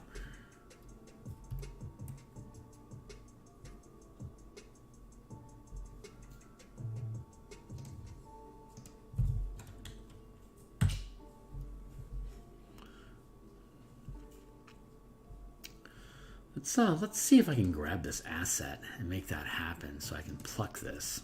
You pluck it. I'm going to copy, and then I'm going to see if I can jump over to the other space.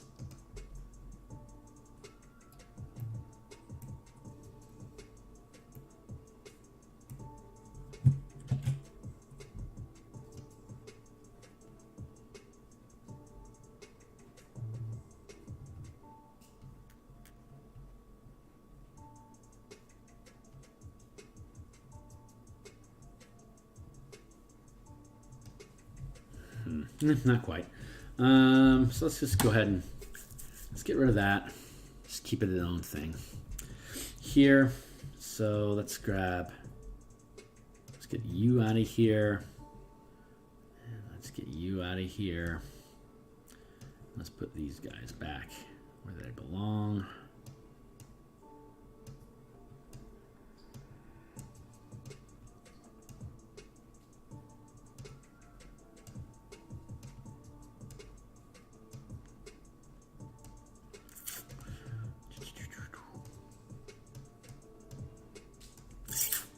One, two, three. Grab that. 2, 3, 4.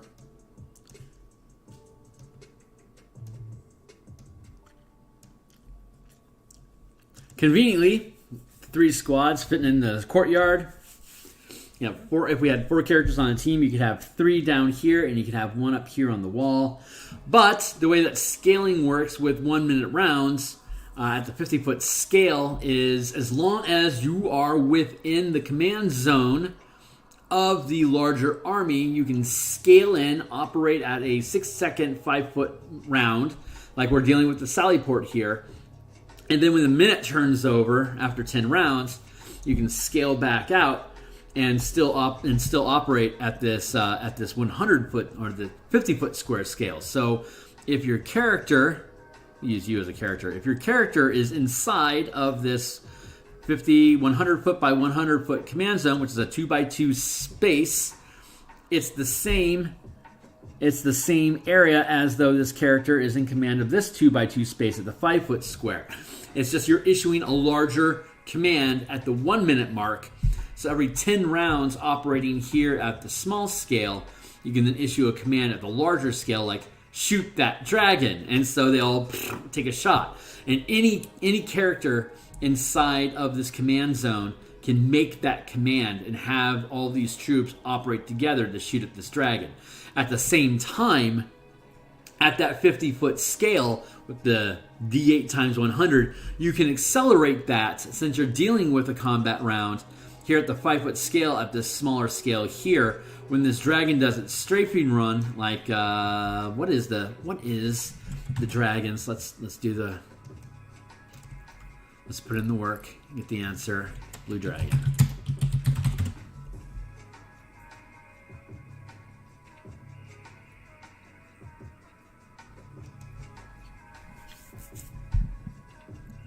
Yep, adult dragon fly, 80 speed.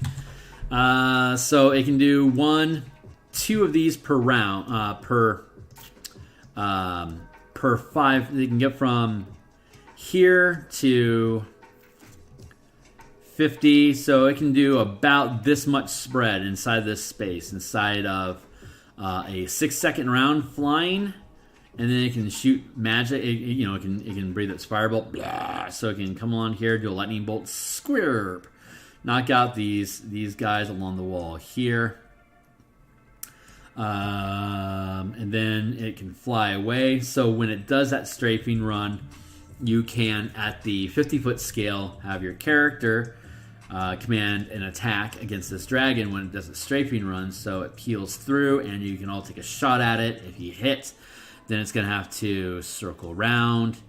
That's another round of movements, and then it has its 6. It recharges on, what is this recharge time on its lightning breath? Lightning breath recharges on a 5 or a 6. So basically, it takes 3 rounds for the dragon to charge itself back up. So if it does its strafing run here with lightning breath, that's round 1. On round, so movement, and then flight, and then it has movement and flight, round 2. Then it has movement. That's round 3, so it's probably going to circle wide on round 3. And then, so it can line itself up here, and then on line 4, it can do it again. So every 4 rounds, the dragon can safely come through and sweep.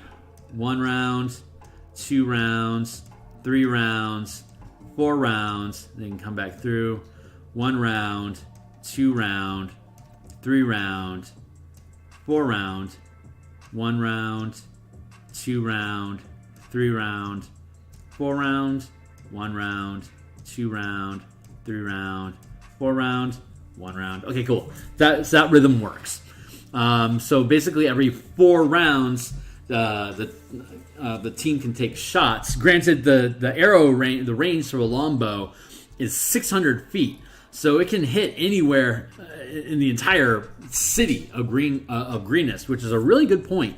That if you have a guard tower with bowmen on it that can fit into a large enough space, you can be throwing out arrows every round, right?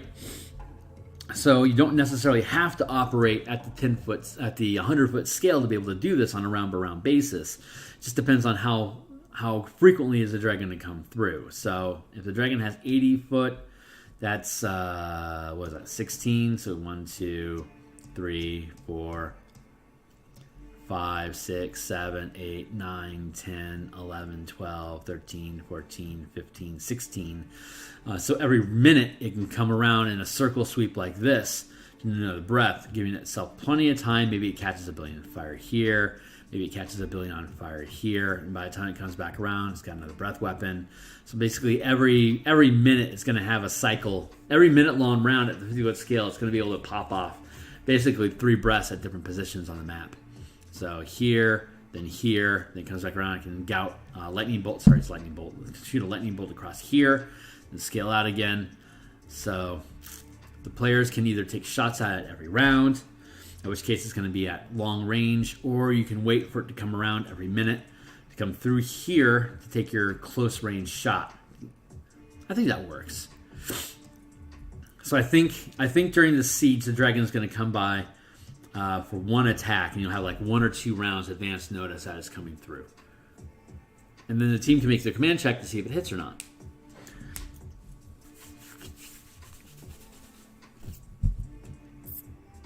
You know what? Honestly, every 3 rounds you could do it. So it might be fun to have it like every 3 rounds a different character can take the command action to have them fire. If you wanted to share that during the course of the normal combat at the Sally door, that might be a fun way to do it too. So I'm going to... Okay, so what are we doing? We are grabbing the dragon and all these assets, and we're going blurp, we're going cut, and then we're going...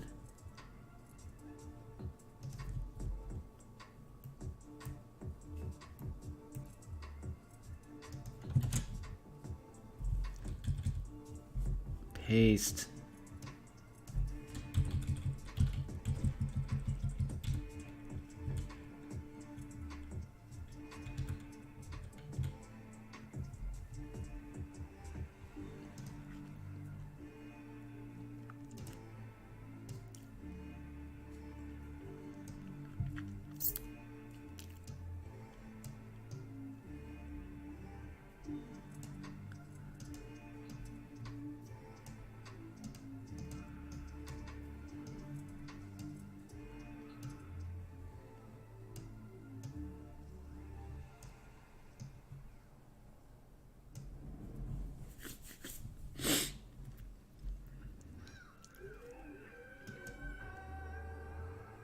I'm on raw. I'm gonna go.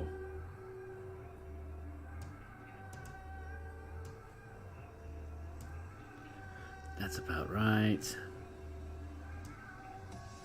That's your that's your close range fire, roughly.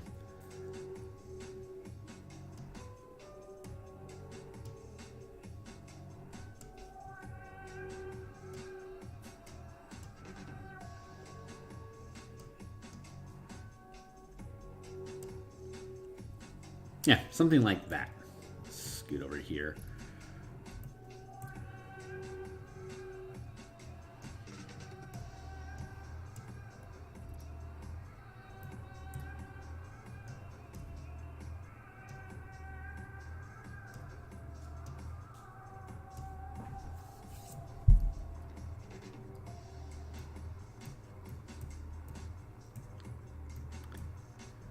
Everything is monkey.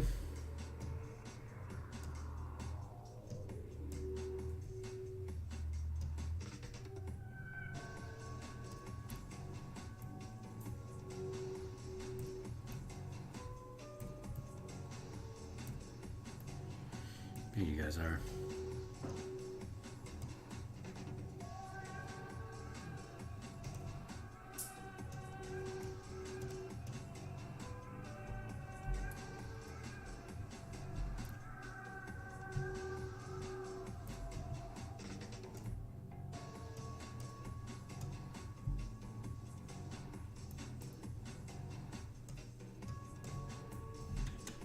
Come on, wonkiness. Stop being so wonky.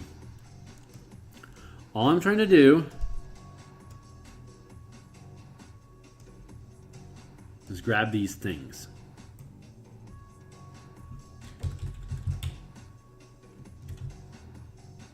Jeez, McCrow, come on.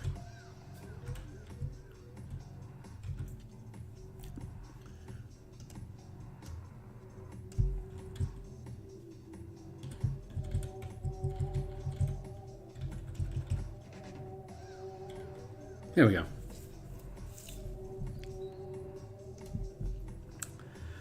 There, and we can do other breakout areas.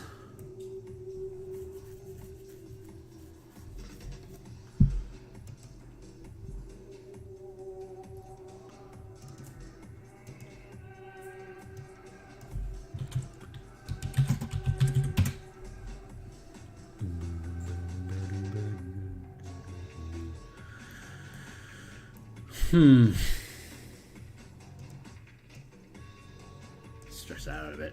Get a little bit better area here in our eyes. Hide.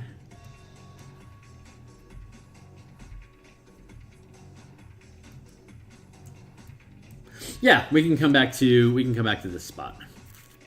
Welcome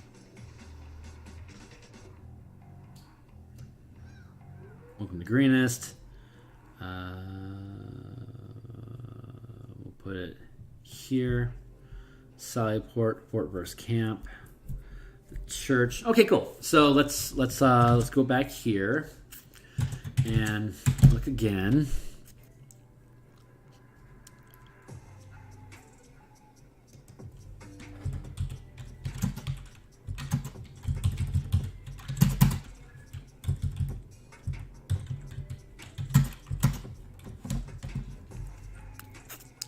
Seven. Yeesh, that's 8. Let's grab one of these.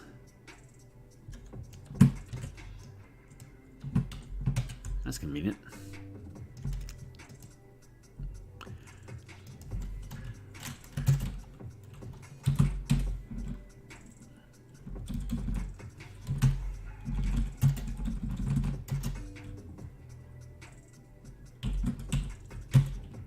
Dax, so 3 Kobold, 3 Attack Drake, and 1 Dragon Adept. Now this one's got 2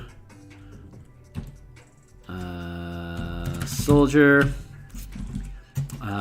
Cultists, and 3 Cobb. This one's 3 Cobb.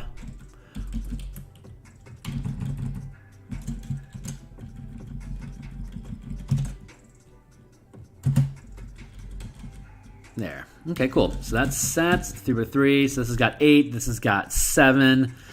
And this has got 7.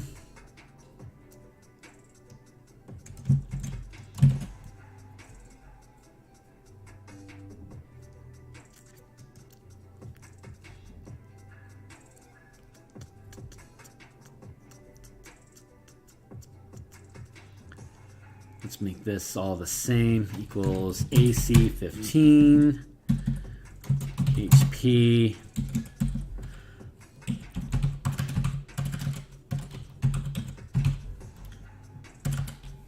/10,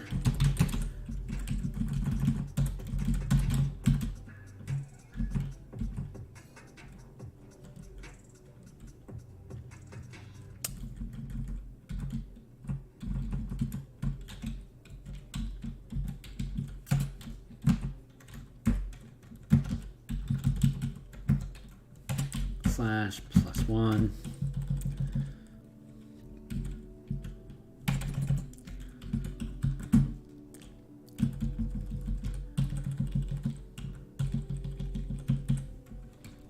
It's going to be also, oh no, yeah, this is 3d6 because the attack drake and the soldiers are all each doing d6s as opposed to the kobolds that are doing d4s. And since there's at least half of the troop is using a d6, then it's going to be a 3d6. If we kill off any of these guys, they will then. So what we would do is we would kill off the kobolds first, though the players could decide to call shots on which ones they want to kill. I think that would be. I think that's fine. It's not something we specifically have in the rules that the commanding army whoever the commander is, decides who of their troop gets sacrificed. But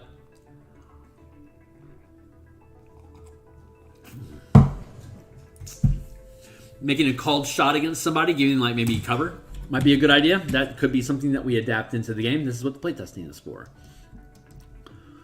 Let's go with cover.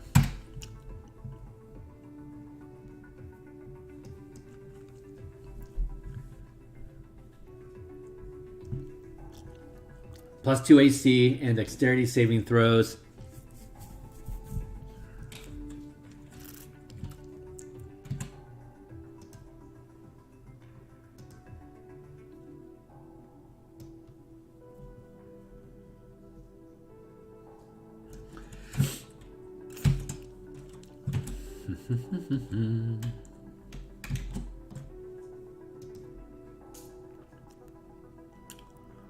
Let's go to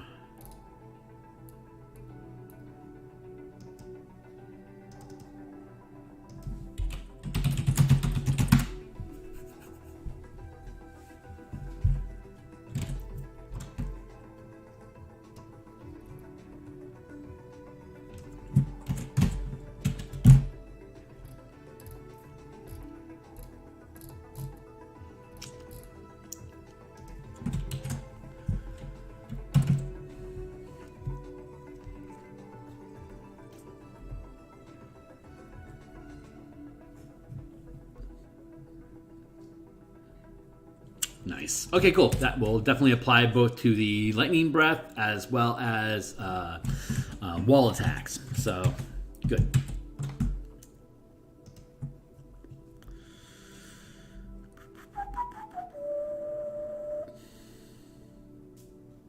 Okay, cool. So we have the teams. Let's build out. Let's build out what the threats are, and then we can move on to the next thing. So 3 kobolds, 3 attack drakes, 1 dragon acolytes.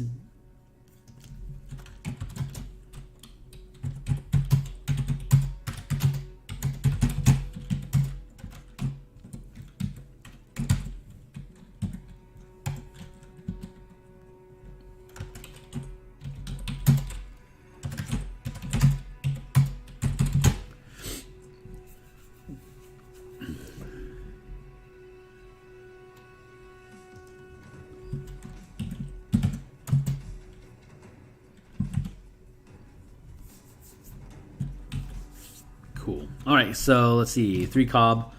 Let's zoom in here.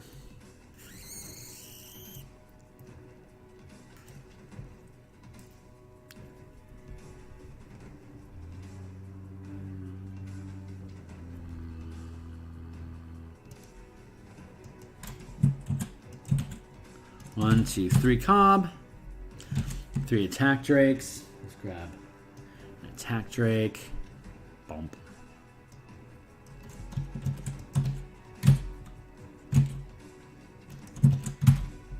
And 1 dragon acolyte.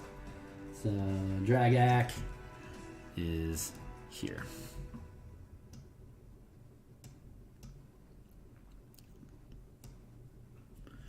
And then let's see, what's the next one? 3 cobs.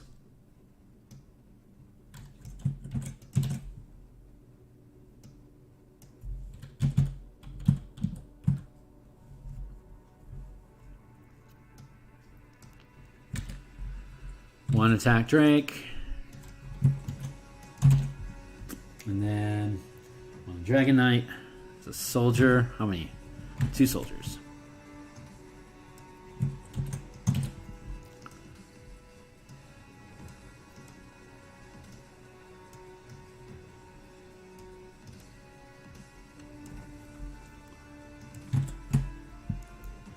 Three cob.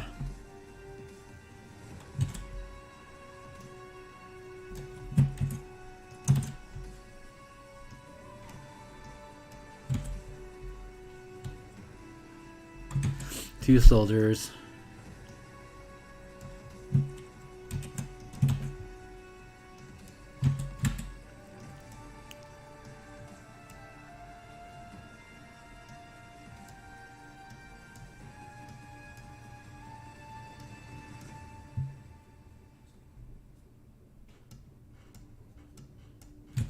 and 1 cultist. Dragon cultist. Acolyte does healing. Cultist does E-Blast. Cool.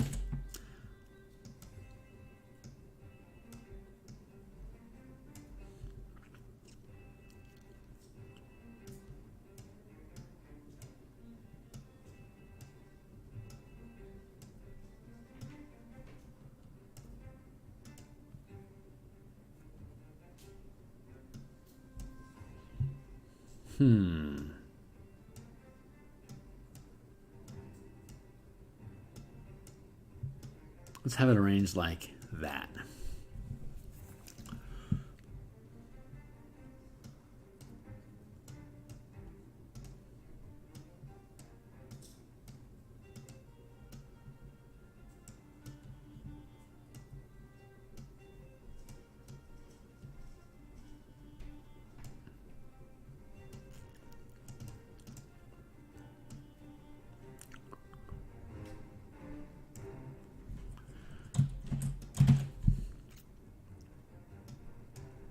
Okay, so if you only have 200 arrows, that's 40 guys, that's only 5 shots each. And when these guys are approaching to knock down this door and they break in, you can either be burning through your arrows, attacking them here, coming at the gate, or you can be using your arrows against the dragon that's going to sweep through every 3 rounds. That's a fun little challenge for you to decide, you know, how you want to prioritize your weaponry. What limited ammo, and once you're out of ammo, you're out of ammo. So that's fun. Okay, yeah, we can line those up like that. We can line those up like that. Here, we can have a squad here. Just going to keep these guys off the door out of just, you know, convenience.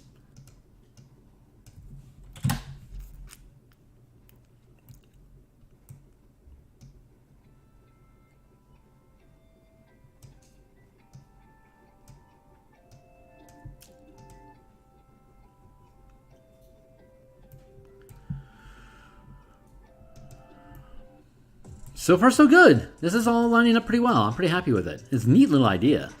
I'm digging it. I'm not a big combat guy in D&D. Like a good 75% of my weekly game that I DM is like 70% of it is exploration. Like 20% of it is social, and like only like 10% of the game is actual combat. So, but the 15th level, there's a lot of missile tag that goes on. Like fights can draw out. But yeah, I like doing. But I'm actually liking these mechanics a lot. This is pretty exciting. There's a squad. You can pick up any of these guys. So these are the guys that are down on the ground.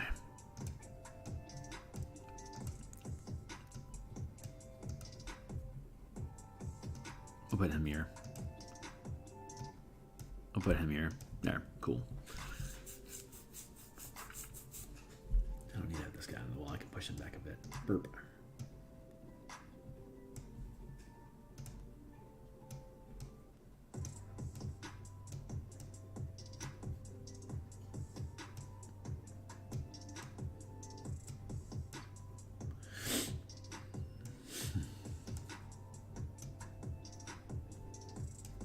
That feels about right. I can set him up here to start anyway. I'm gonna put this guy here. So they look like squads. You know, you can like drop your character here, or you could drop your character here and take command of that squad, or you could drop your character here and take command of that squad. It's kind of how the thought process is here. But that should be good enough. You know, this is where the door breaks.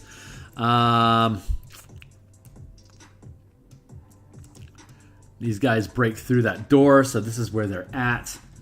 So this is where they start their round, where they are cutting through the team. Then your team can come up. You can have a squad here that engages here, and you can have another squad here that engages here, and you can have a third squad that engages here. So you can have all 3 of them attacking the squad at the same time.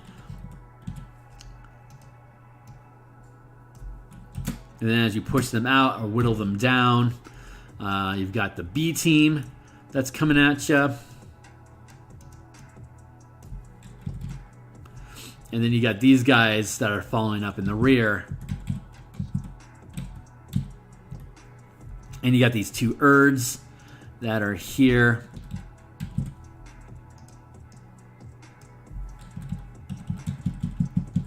They can fly overhead across the battlefield to see what's going on, but they can get shot with archers. So that's something that you can do. Fun! This is fun stuff. I'm really looking forward to running this challenge. This is going to be cool. And you got this dragon that comes through every 3 rounds. That's going to be a pain in the ass. So we'll see. We're going to start the team off with 200 arrows, and we're going to see how they want to whittle them down as they go through. Oh my god, I'm looking forward to this one. This is going to be so much fun. I'm really looking forward to this. This is going to be cool. Okay, cool. So that takes care of Encounter 2. And then you got Encounter 3, which is a dragon attack, which is, we've already folded that in here, and we're talking about this here. So that's resolved. Now we're looking at the old tunnel that releases out.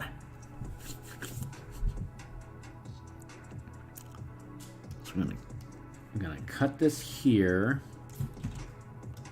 Paste. Nope. Cut. Paste like that. Here.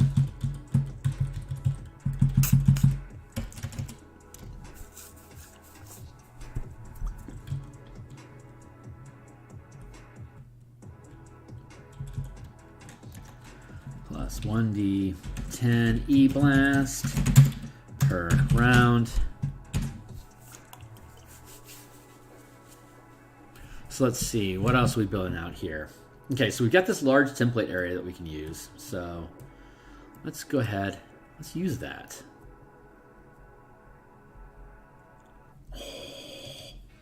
How fun is that? Okay, so let's go back here and let's check out this map.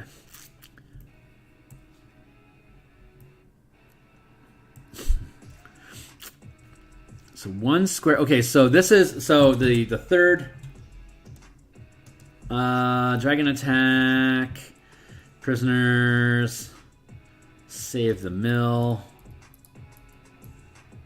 Sally Port, old tunnel. Okay, so the old tunnel, it leaks out there's a hidden tunnel that leads from the fort, goes underground, and it lets out right here. So what we want to do is we want to build out that asset. So let's zoom in. Boom.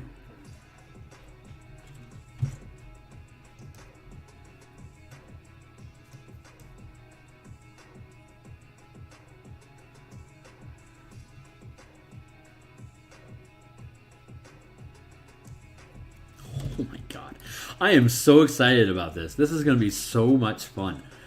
Let's go back to here. Let's go here.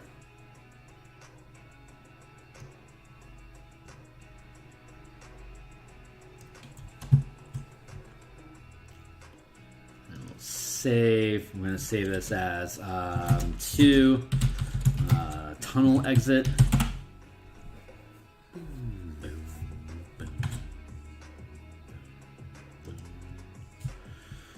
Side, town, 50 foot, welcome Greenest, Sally Port.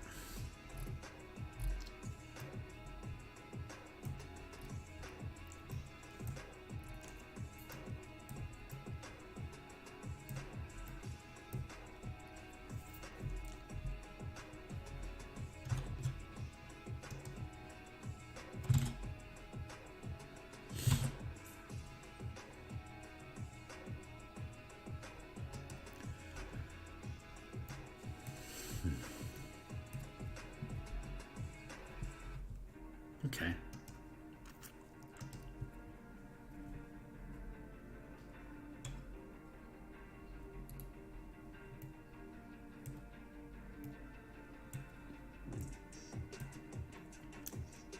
So it's literally right here. Oh my god. How great is that? So let's go ahead and come in here and upload, choose, equals Sally Port. There you go, tunnel exit. This is totally working. I am so excited about this. There. And we'll go back to here and you go map layer.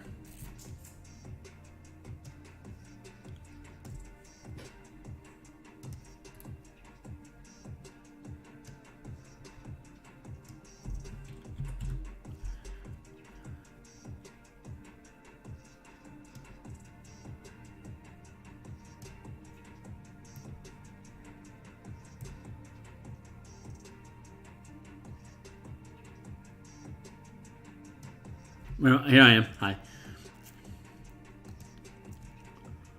1, 2, 3, 4, 5, 6, 7, 8, 9. Ooh, almost there.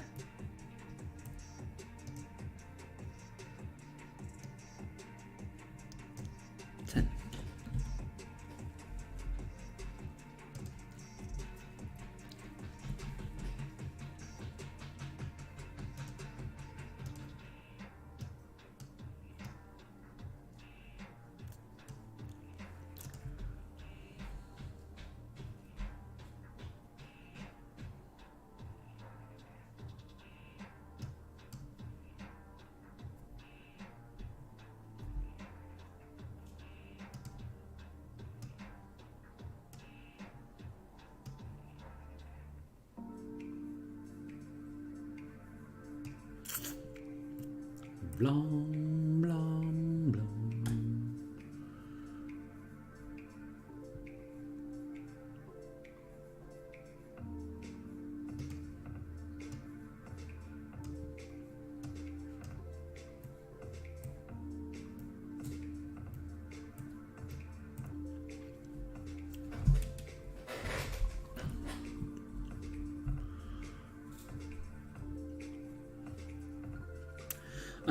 Okay, great. So this encounter is described as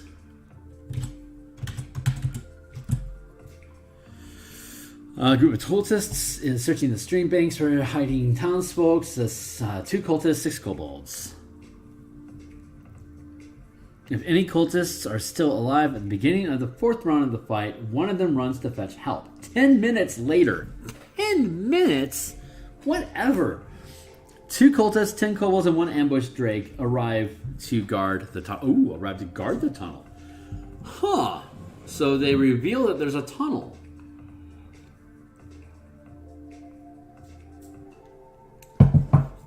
Okay, that makes sense. So we have all that. And then there's also 10 kobolds, 10 cob, 1 aider, 2 coal.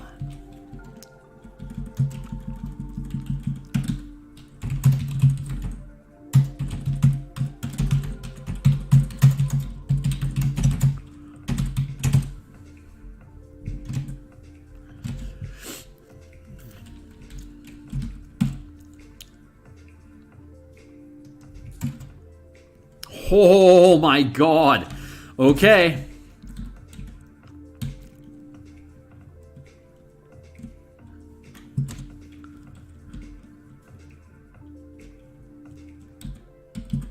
Whew, 10 kobolds. Okay, so that is going to be a 4x4 squad.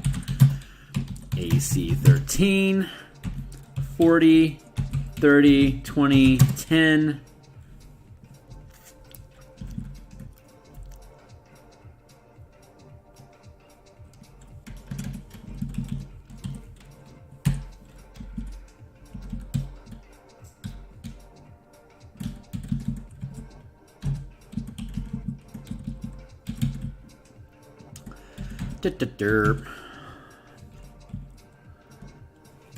AC 13, HP.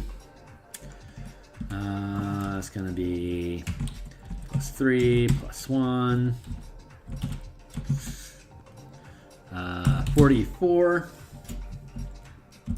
+1. 1d10 E blast per round.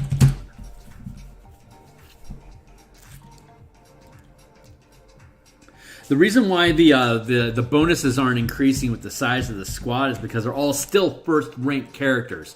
There's just a lot more of them, and when they hit, they deal more damage. But they also deal passive damage. So, /1.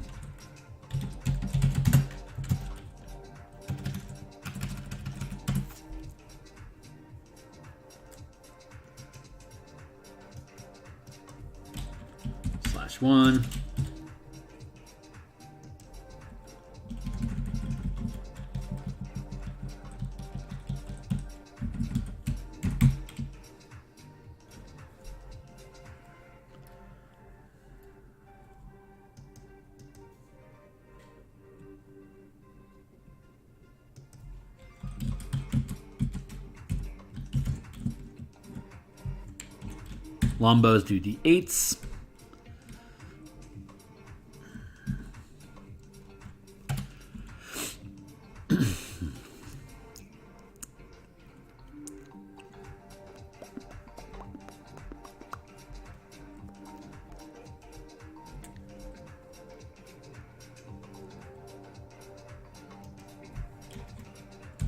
/1. The passive is anytime a squad attacks, anything that's adjacent to the squad takes 1 point of damage per rank of the squad per attack. So these guys are going to be attacking once per round. They're automatically going to be dealing 1 point of damage each round.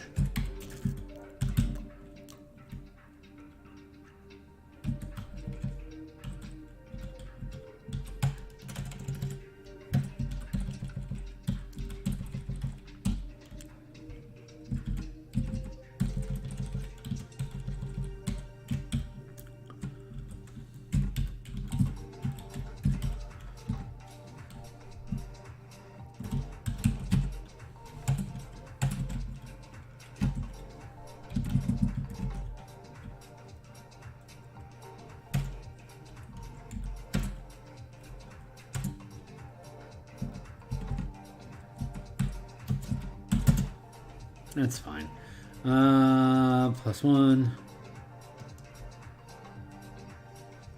Yep. Okay, that's good. +1. Okay, cool. So that's sitting pretty. Okay, cool. So let's build out. Let's build out those troops. So we already know what they are. 6 kobolds and 1 cultist. So let's build our 6 kobolds and 1 cultist.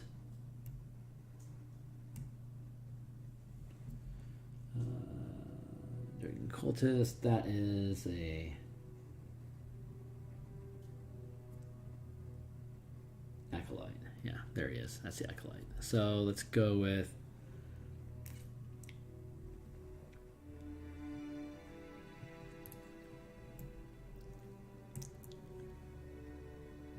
burp. Oh yeah, those are villagers. Okay, villagers are villagers. They step aside. Got how many do we have? 6 kobolds.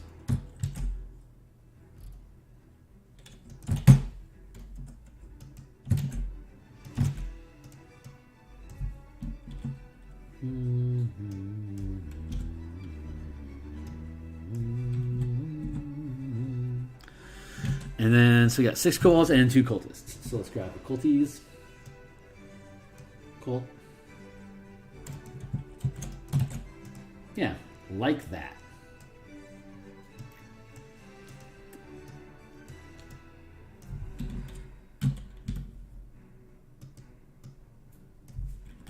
Burp, burp, burp. We're rolling up the river. Oh my garb. Which river there?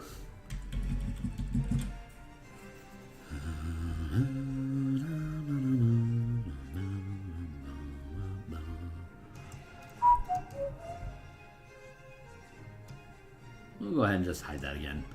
I think hiding it makes most sense. Oh, we can do something clever like go here. Whoop. And then right, and then layer equals GM layer. There we go. That's smart.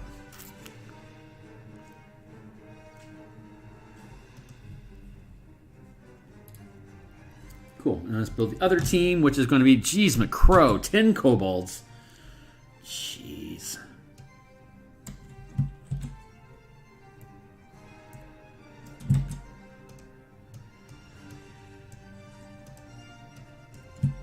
See, okay, so like I had mentioned before, the command system, you have the ability to decide during session 0 whether when a unit is lost, if they're killed or if they just simply run away. In this scenario, it specifically says that if the fight lasts more than if the fight lasts 4 rounds,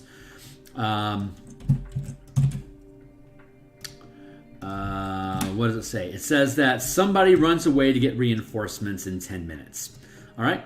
So what that means is that grab that, pull it there. Thank you, and then grab this kobold and go like that there, and then we're gonna go like this. Here, here, here. What else we got? One ambush drake.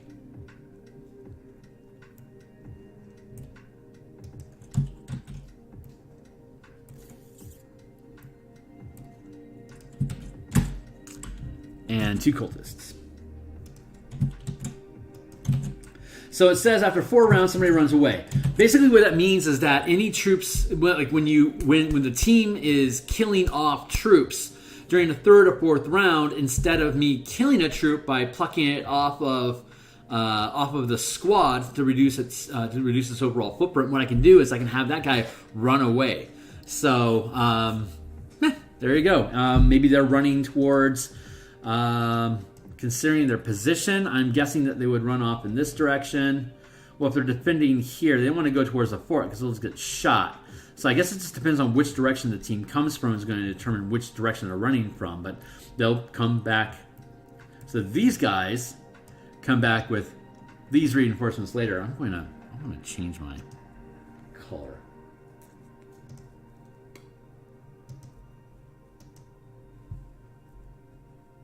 Where is my graphics, autos, ping, miscellaneous? Is it down here, miscellaneous? Transmographer, nope. Text chat options.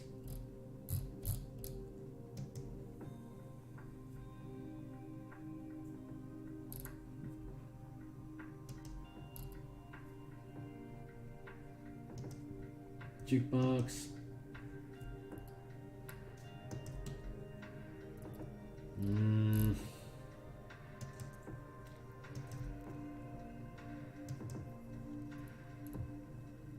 Oh, I'll have to look that up later on. I don't want to waste any more time on. But I want to change the color of this.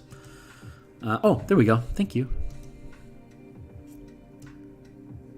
Good. That'll show up much easier for me anyway. So let's get these guys here and here. And close in the space a bit, like this.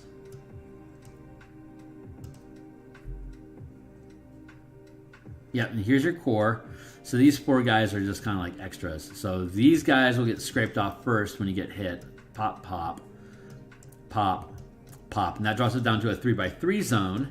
So now they're only doing 3d4 damage instead of 4d4 damage.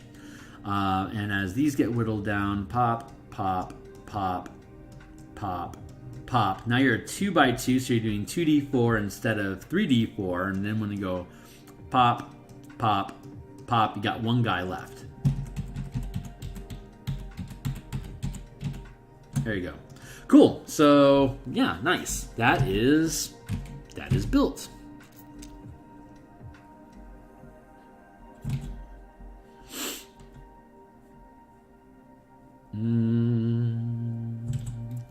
Let's see, 12:20 now. Let's see, Old Tunnel, 5E prisoners. I'm going to stop here in a little bit. Let's go ahead and let's go look at the prisoners. Sallyport, Dragon Attack, prisoners. If the characters haven't run into any cult leaders yet, Nighthill takes them into the parapet and points out what he means. This is an ideal time for everyone to catch a glimpse of Frulam Mondath, the guy in charge. Purple robes, accompanied by a dozen guards. Even the governor cautions characters against attacking such a formidable force, especially when any lower level officers can answer his questions. Leaving the keep through the front gate is out of the question. Too many raiders watch it, and they would jump the characters as soon as they move away from the keep. That is speaking to...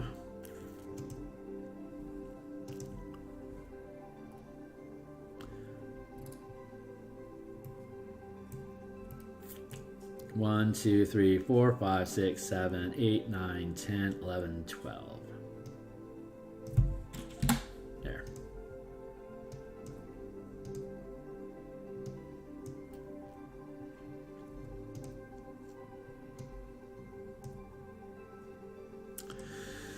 Let's take these guys and put them into the GM layer, and then we'll go into the GM layer.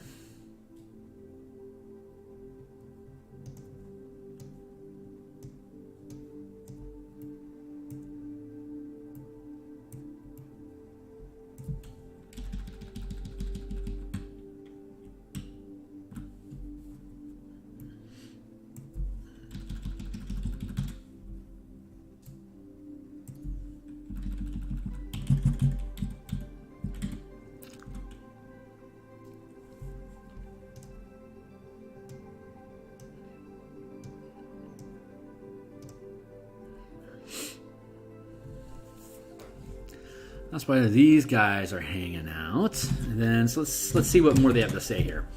12 dozen guards. Even the governor cautions characters against attacking such a formidable force, especially when any lower level officers can answer his questions. Leaving the keep through the front gate is out of the question. Too many raiders watch it, and they would jump the characters as soon as they come out. The mission can be combined with any other mission, such as saving the mill or rescuing villagers from the temple from Shantae, which is area 3 down below. All characters need to do is bring a live cultist or a acolyte back to the keep, or the characters can go into the town hunting for one specifically.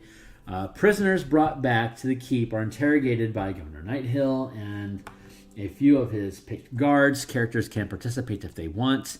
Captured kobolds are terrified. They say whatever they think that you need to hear. Mercenaries and bandits talk freely. They have no specific loyalty to the Cult of the Dragon, and reveal that they've been raiding communities around the green fields for loot, and they've heard rumors in the camp about dragon eggs. And they've heard rumors. Oh, interesting. Cultists and initiates are the most tight-lipped of successful blah. Cult of the Dragon, they are collecting loot for the great hoard that will usher the reign of the Queen of Dragons. They know that the cult has a clutch of dragon eggs under heavy guard in a cave at the camp. So your next move is going to be going after those dragon eggs at the camp, which you could take a squad of villagers, or preferably any soldiers that are left at the fort, to accompany you to raid that cave, which would be the next chapter of the adventure. So it may be that you want to go in as a small team to infiltrate the cave to find out what's in there, draw them out while they're chasing you with the eggs, and then you can have the troops that you're commanding to push them back, or to scatter them, or just to cover your flank as you escape. So, okay, cool. So your only mission in this one is prisoners. Plus 12 guards is 1x1 squad, 15, 34 hit points. It is a 4x4 squad. It is... Ooh, it's a second rank. Nice. It's going to be plus 5, plus 3. Yep, 46 damage because it's second rank.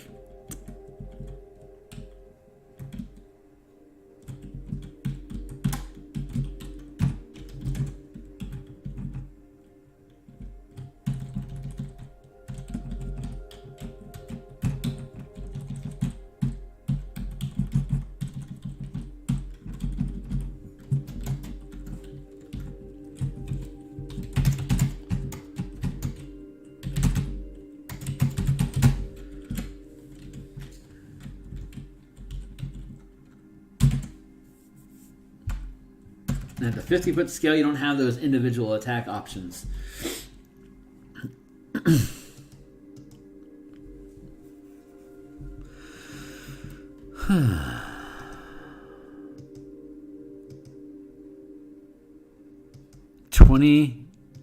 20 soul, 10 cult.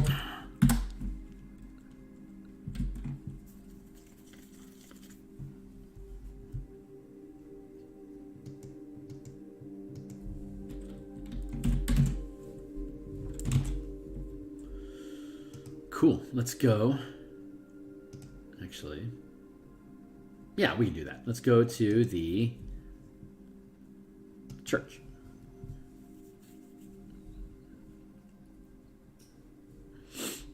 So this is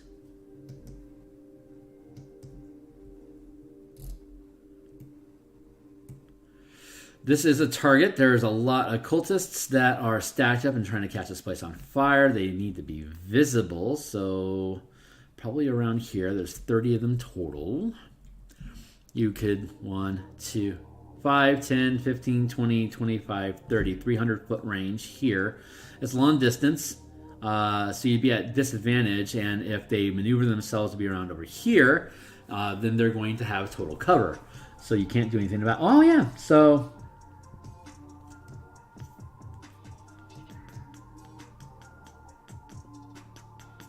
So you can take them from here, and if you win, you can bring them back over here to go through the tunnel to get back into the fort to have more troops inside here for you to make use of. So let's see how that goes again.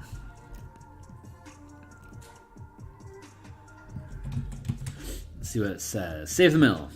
That's the mill. What about the sanctuary?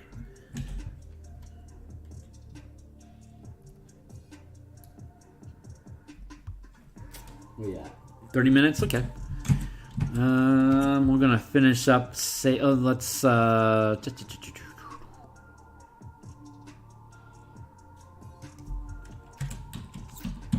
save the mill there because it's further away. Let's do the sanctuary at 6 instead.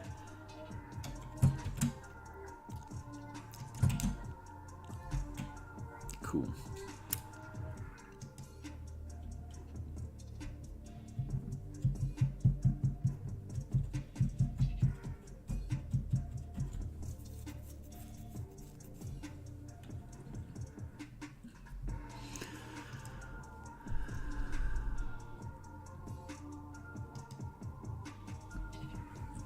Do 6 cob, 2 coal,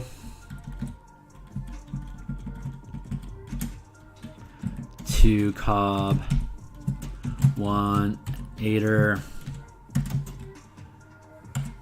1 coal, 2, 3, 4.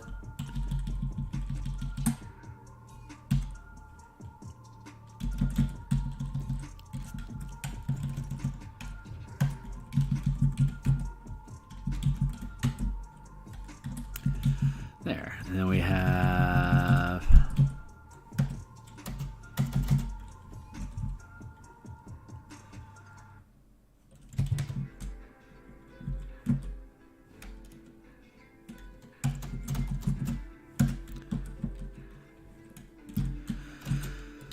two cob, 1 ADR, 1 coal,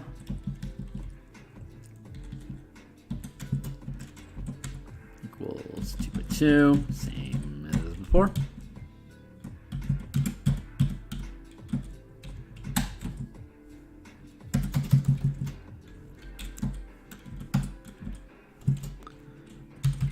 Cob, 1 coal, 2 by 2 squad.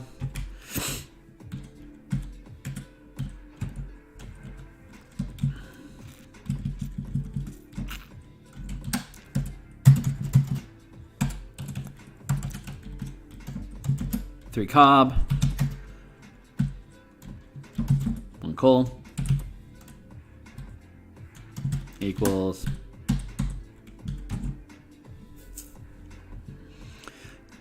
4, that's 10, 14, 10, 14, 15, 16, 22, 23, 24, 28, 32.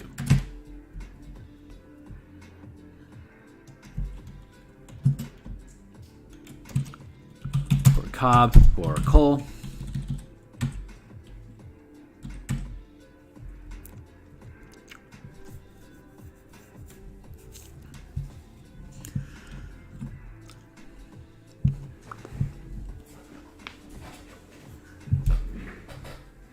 So, okay, cool. Let's build these. So it's cob to coal. Let's go to the church map.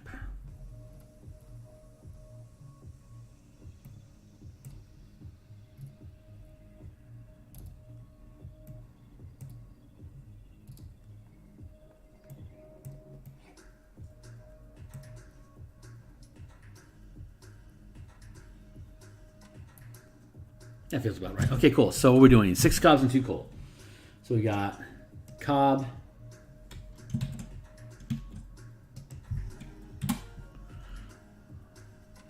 objects, layers. There we go. So let's grab a cob and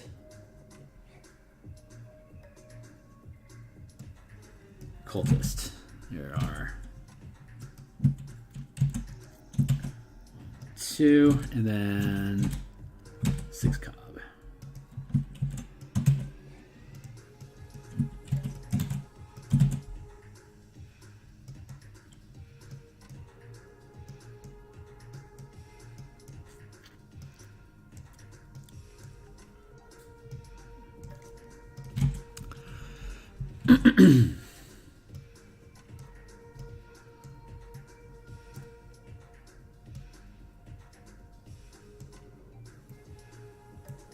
They're at the door.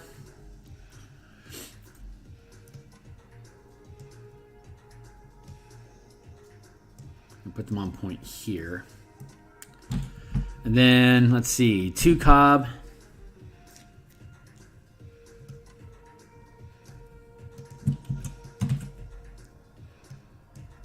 One attack drake. One cultist.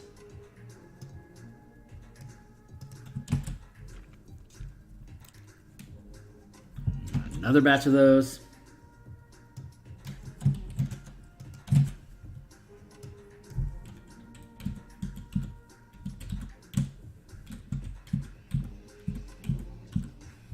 Why are you being so weird? Just drop into space. Thank you. Lob. 3 cob, 1 coal.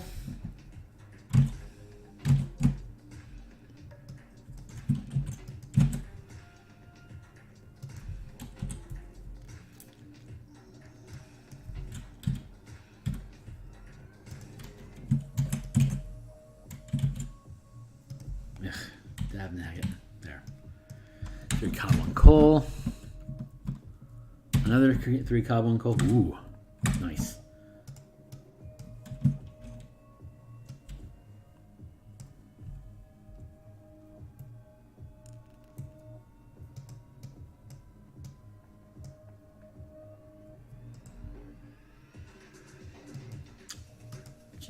And then we go 4 cob, 4 coal.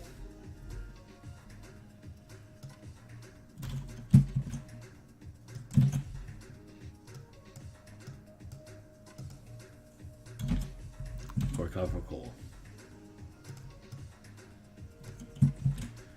Copy, then paste.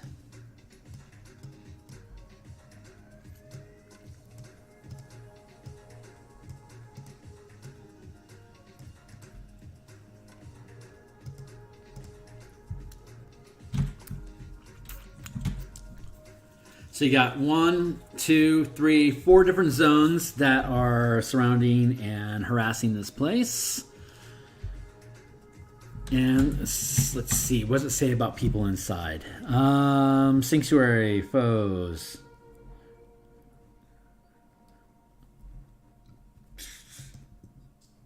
Don't tell me what my best shot is. Thank you. We know better.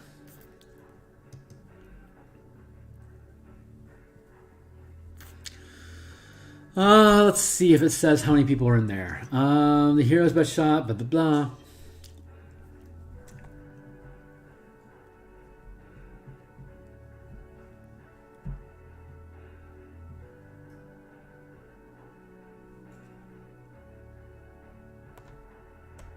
C against the rear door.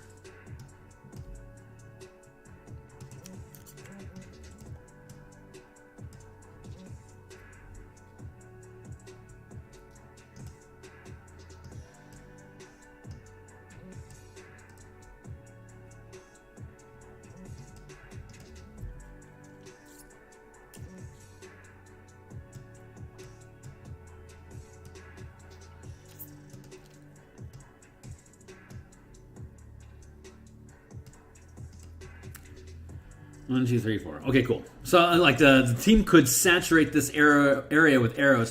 When you're making ranged attacks... Hey, Chronic! When you're making ranged attacks... Okay, so let's scale out. So, if we're... let's drop into this map real quick, just to look at these mechanics real quick. Okay, so we can see the same situation here. If that team at the back door here is in this square, and your team is here... The area that you can saturate with arrows is equal to the size of the squad that's making the attack when you're at range. So if we have troops in here filling a 2x2 squad area inside of this fort, this 100 foot by 100 foot, 4 squares, 2x2, if all these guys take shots and fire arrows over here, they can also saturate a 2x2 area with bow fire, which could be a total of 1d6. It'd be 1d8 times 10 damage that they could saturate into this area because of the size of the squad. So that would actually be 2d6 times 10 that they could do inside this area. Whew, dilly. Like any creatures that are over here, they're either going to have full cover or partial or like half cover. Over here, they'd have half cover. And over here, they'd be exposed. So you'd have to want to decide, like, it might make more sense for you to use these guys only on top of the tower to do 1d8 damage times 10 range. You can choose this area, this square, this square, this square, or this one with partial cover. Those are the options that you'd be able to have to shoot them at that great range. And then we see here that we have a scale here that if you're going to knock these guys out, this is the kind of hit points that they have. They don't have the ability to fire back because they don't have the same kind of range that you have from the tower top here. So you could saturate these areas, but all that's really going to do is cause these guys to, like, if they survive the volley, all they're going to do is really going to retreat, so they're going to be concealed so that they have cover. So that's only going to work initially on your first shot, but it might. But you only have 200 arrows total inside that fortress. So you're either going to have to take your shots at the dragon that's flying around, and you probably want to knock that out as your priority target, leaving you with as many arrows as you have left over, unless your team has resources to be able to create more arrows. But at first level, it's unlikely that you do. So chances are your top priority is going to be a dragon. Otherwise, if you guys try to roll out with like a troop of like 30 troops through the hidden tunnel here to go raid this place, then the dragon is going to be able to come through and basically drop lightning on you and kill off most of your army in the process. So knocking out the dragon is going to be a high priority for the team, and you should have enough arrows to be able to chase it away unless your dice rolls are horrible. Then it's up to your individual characters with whatever weaponry or magic fire they have to be able to do it themselves. So that's the effort that we're looking at. But I am currently trying to see how many people are inside here for you to rescue. So give me a second to see if I can figure that out. Sanctuary. Large building, fault stones, peak slate, blah. Taller buildings inside. The altar occupies. Blah, blah, blah. Kind of batarang foes. Opposite sides. Does it say anywhere here how many people are inside here to rescue? Dozens of townsfolk. Dozens. Okay. Dozens it is. Let's see if we can fit dozens into this area. Again, 1, 2, 3, 4, 5, 6, 7, 8, 9, 10, 11, 12, 13, 14, 15, 16, 17, 18, 19, 20, 21, 22, 23, 24. Okay, 24 is technically dozens. So I guess we'll give it to them. But that's more than what it can reasonably say you can actually fit in there. And there's going to be a lot of kids too. So let's do... You can fit 2 kids to square because they're small.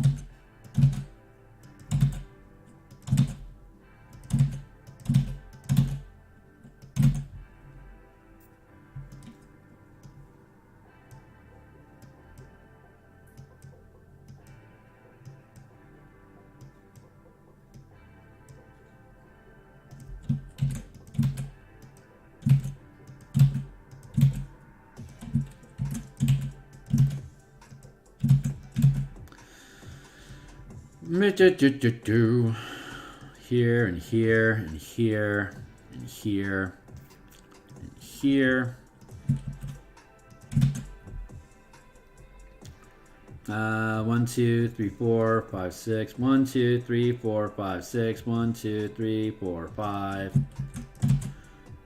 6. 1, 2, 3, 4, 5, 6, 7, 8, 9. Let's get rid of 1, 2 of those, and let's grab 2 of these. And then let's mix it up a bit.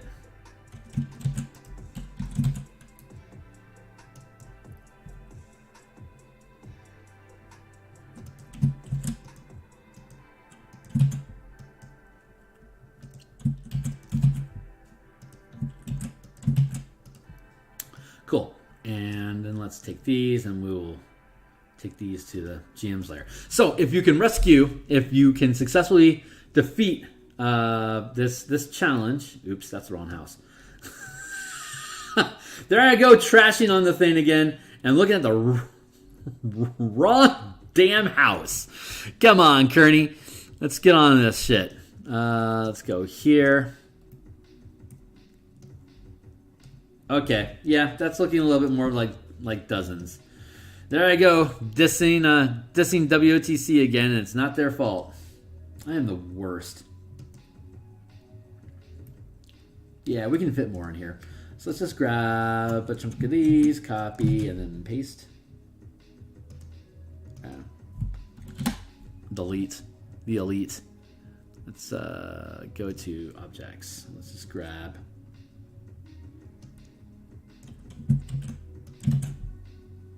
Oh, Kearney.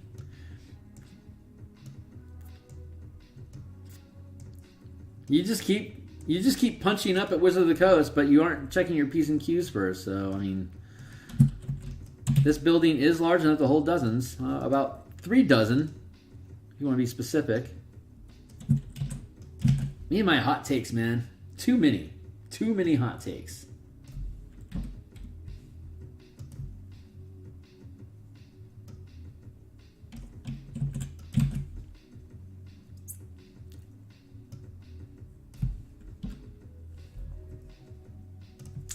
Let's grab that, copy, and then paste. Here, here, here, here, here, and then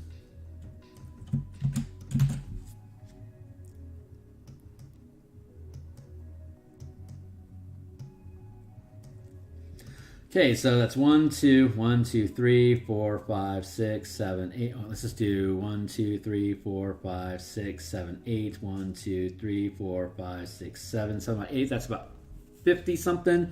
That is a few dozen.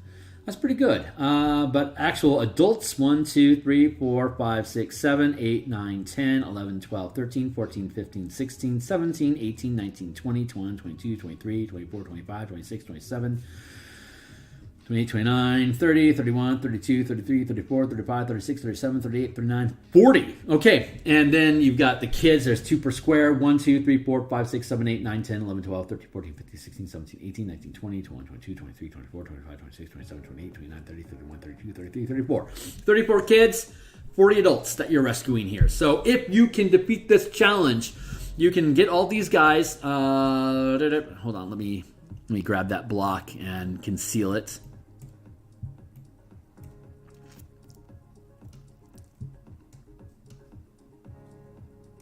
Cut, and then layer equals GM layer. Okay, cool. So if you can rescue them, you can then reverse camp. Let's go to Sallyport. For camp, you can then get them to, let's go to this one. This is the best to demonstrate. We know from the previous encounter that there's a hidden tunnel here that leads into the fort. So if we can get here, and if we can successfully get this place before it catches on fire and kills everyone inside, you can lead all these people through here, hop the door, go through the woods, get into the river, go to here. Chances are it's going to be guarded, so you're going to have to defeat those guys. But if you can feed all those villagers into the town here.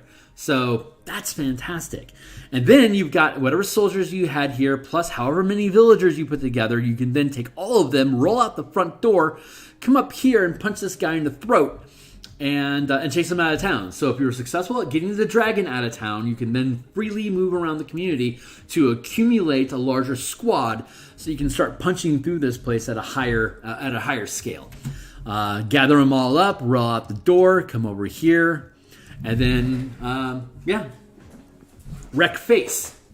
So let's see, it's 12:50. Let's see, we have time for Sanctuary, and then we have time to save the mill. Save the mill is the only thing we really have left. So let's go to save the mill, and that will put us at the end of our bits. Hey, I need to take a real quick bio break. So let me go.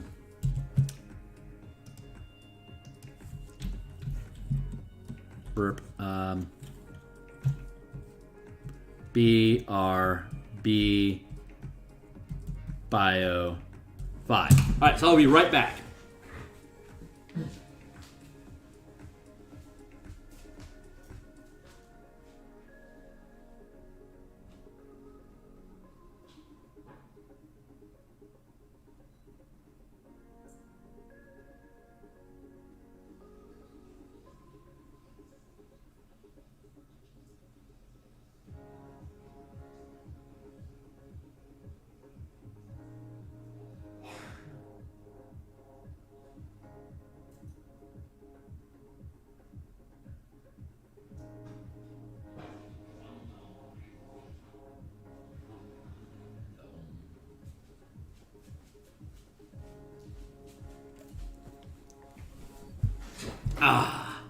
All right, team. Hey, we're back.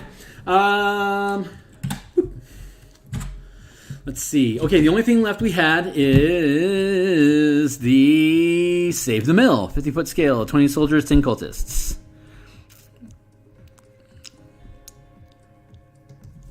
Hiding reinforcements, join comrades.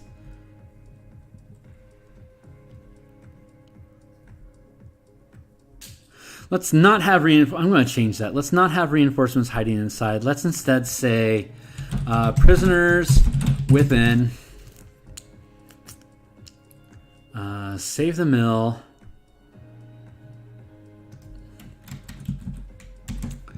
Uh, 40 villagers, 34 children.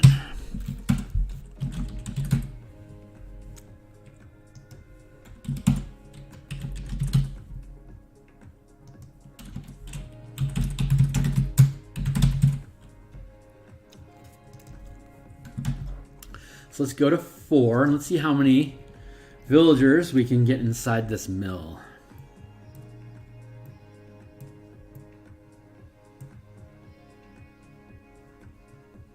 Let's get rid of all this crap.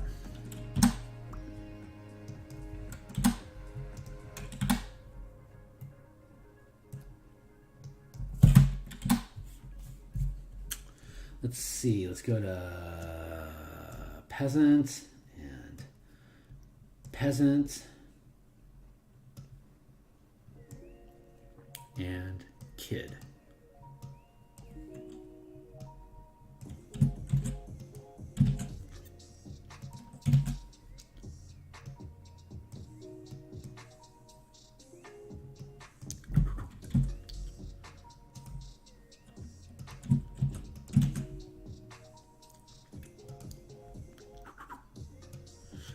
1, 2, 3, 4, 5, 6, 7.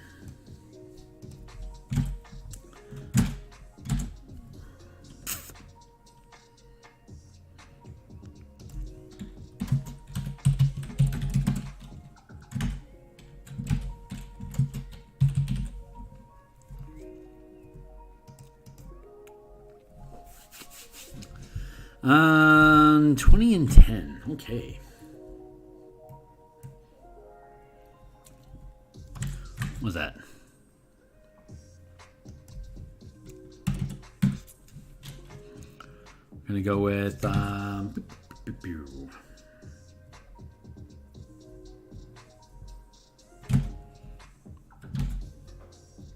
20 soldiers, 10 cultists.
So, attacking this place is suicide.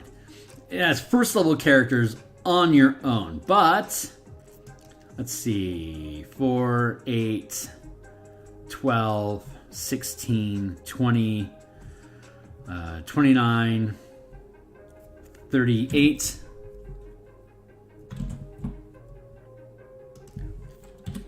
37, 36, 35, 34, 33, 32, 31, 30.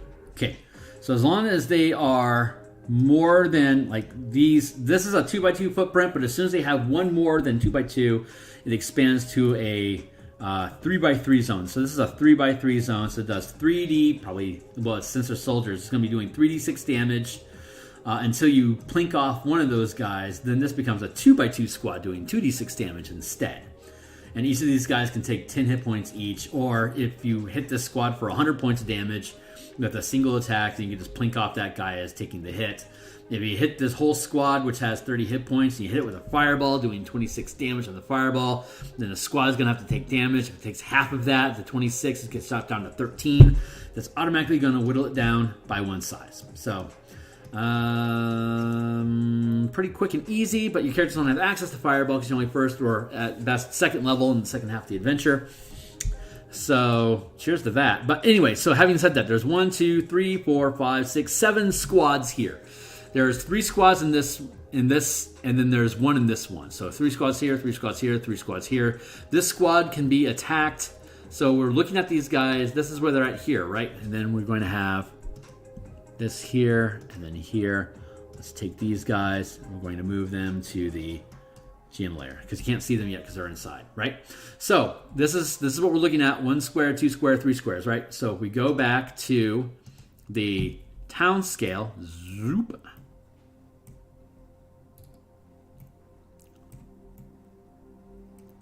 We can see here 1 square, 2 square, 3 square, same as before. We're using longbows. Longbows have a 150 normal range or 600 foot long range. So looking at this from here, you've got this 2x2 squad, which can take shots. So we go 1, 2, 3, 4, 5, 6, 7, 8, and 9. 8 and 9, that's 400 to 450 feet away. So at best we got 1, 2, 3.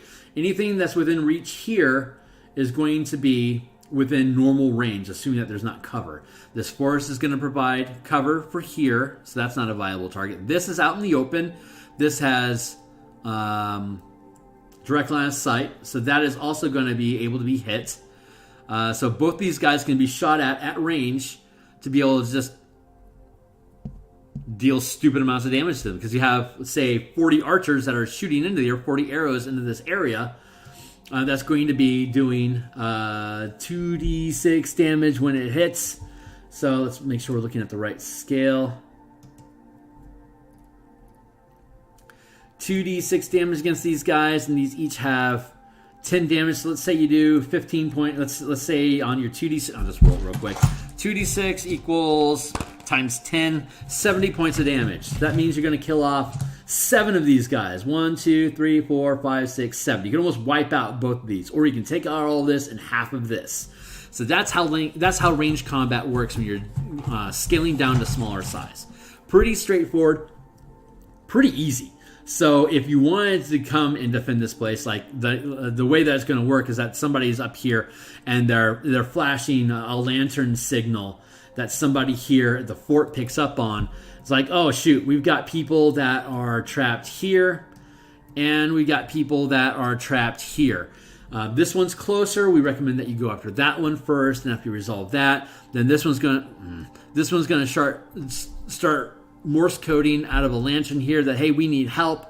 So you could saturate this area with arrows.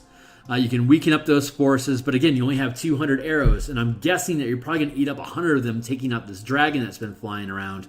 Once that dragon is clear of the battlefield, then whatever arrows you have left, you can use to pepper this area, you can use to pepper this area, or you can use to pepper this area to lighten the troops for when you go in to attack them. So, and then if you are successful at collecting villagers from here, you can bring them back here to build a larger force that you can then use to come attack here to chase off the command squad. Or you could have them wheel down here to take on these guys face to face. However you want to scale it.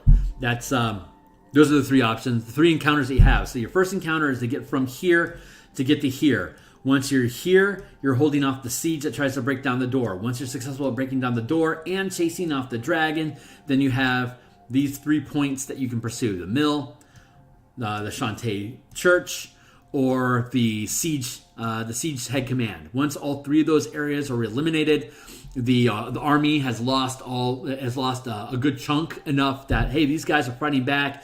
We should just go ahead and take what we can get and get out, and then you save the day. So that's how it works. That's all of it. So that's what we're looking at. And this playtest is going to be on this upcoming Saturday. We got a few people that are willing to come and do this. They're all playing first level characters. We're going to see how this goes. And of course, if they get killed, then we'll just go ahead and just rewind and replay and see, just make note of what went wrong. How was that battle? And then we just keep moving from encounter to encounter. So that's the system for now. I don't need any further input on this for now. I've got all the assets in place, and I've got all the stats for the DM available here in the playtest document. I've got the cover rules for different situations so that we can see how you're going to adjust your attack roll. But combat works pretty much identical, whether you're at the 5-foot scale or the 50-foot scale. It's going to be either straight damage or damage times 10 based on the scaling squad. Rank 1 is either using a D4, or if there's better weapons, D6, D8. If they're two-handing stuff, possibly a D10 or D12. And then the size of the squad: 2x2 is 2 dice, 3x3 is 3 dice, 4x4 is 4 dice. There you go. So that's how it works. And so we're going to do that Saturday morning. It is 1 o'clock now, so I'm going to go ahead and cut stream. I'm going to take, I got 2 hours for me to do some stuff around house here, grab some lunch, catch up on incoming signals, and then I'm going to be back at 3 o'clock and going till 5, maybe 6, and we will be working on martial powers. We're going to be converting and doing code cleanup and discussing just martial powers in general. So catch up with me in a couple hours, and I look forward to seeing you then.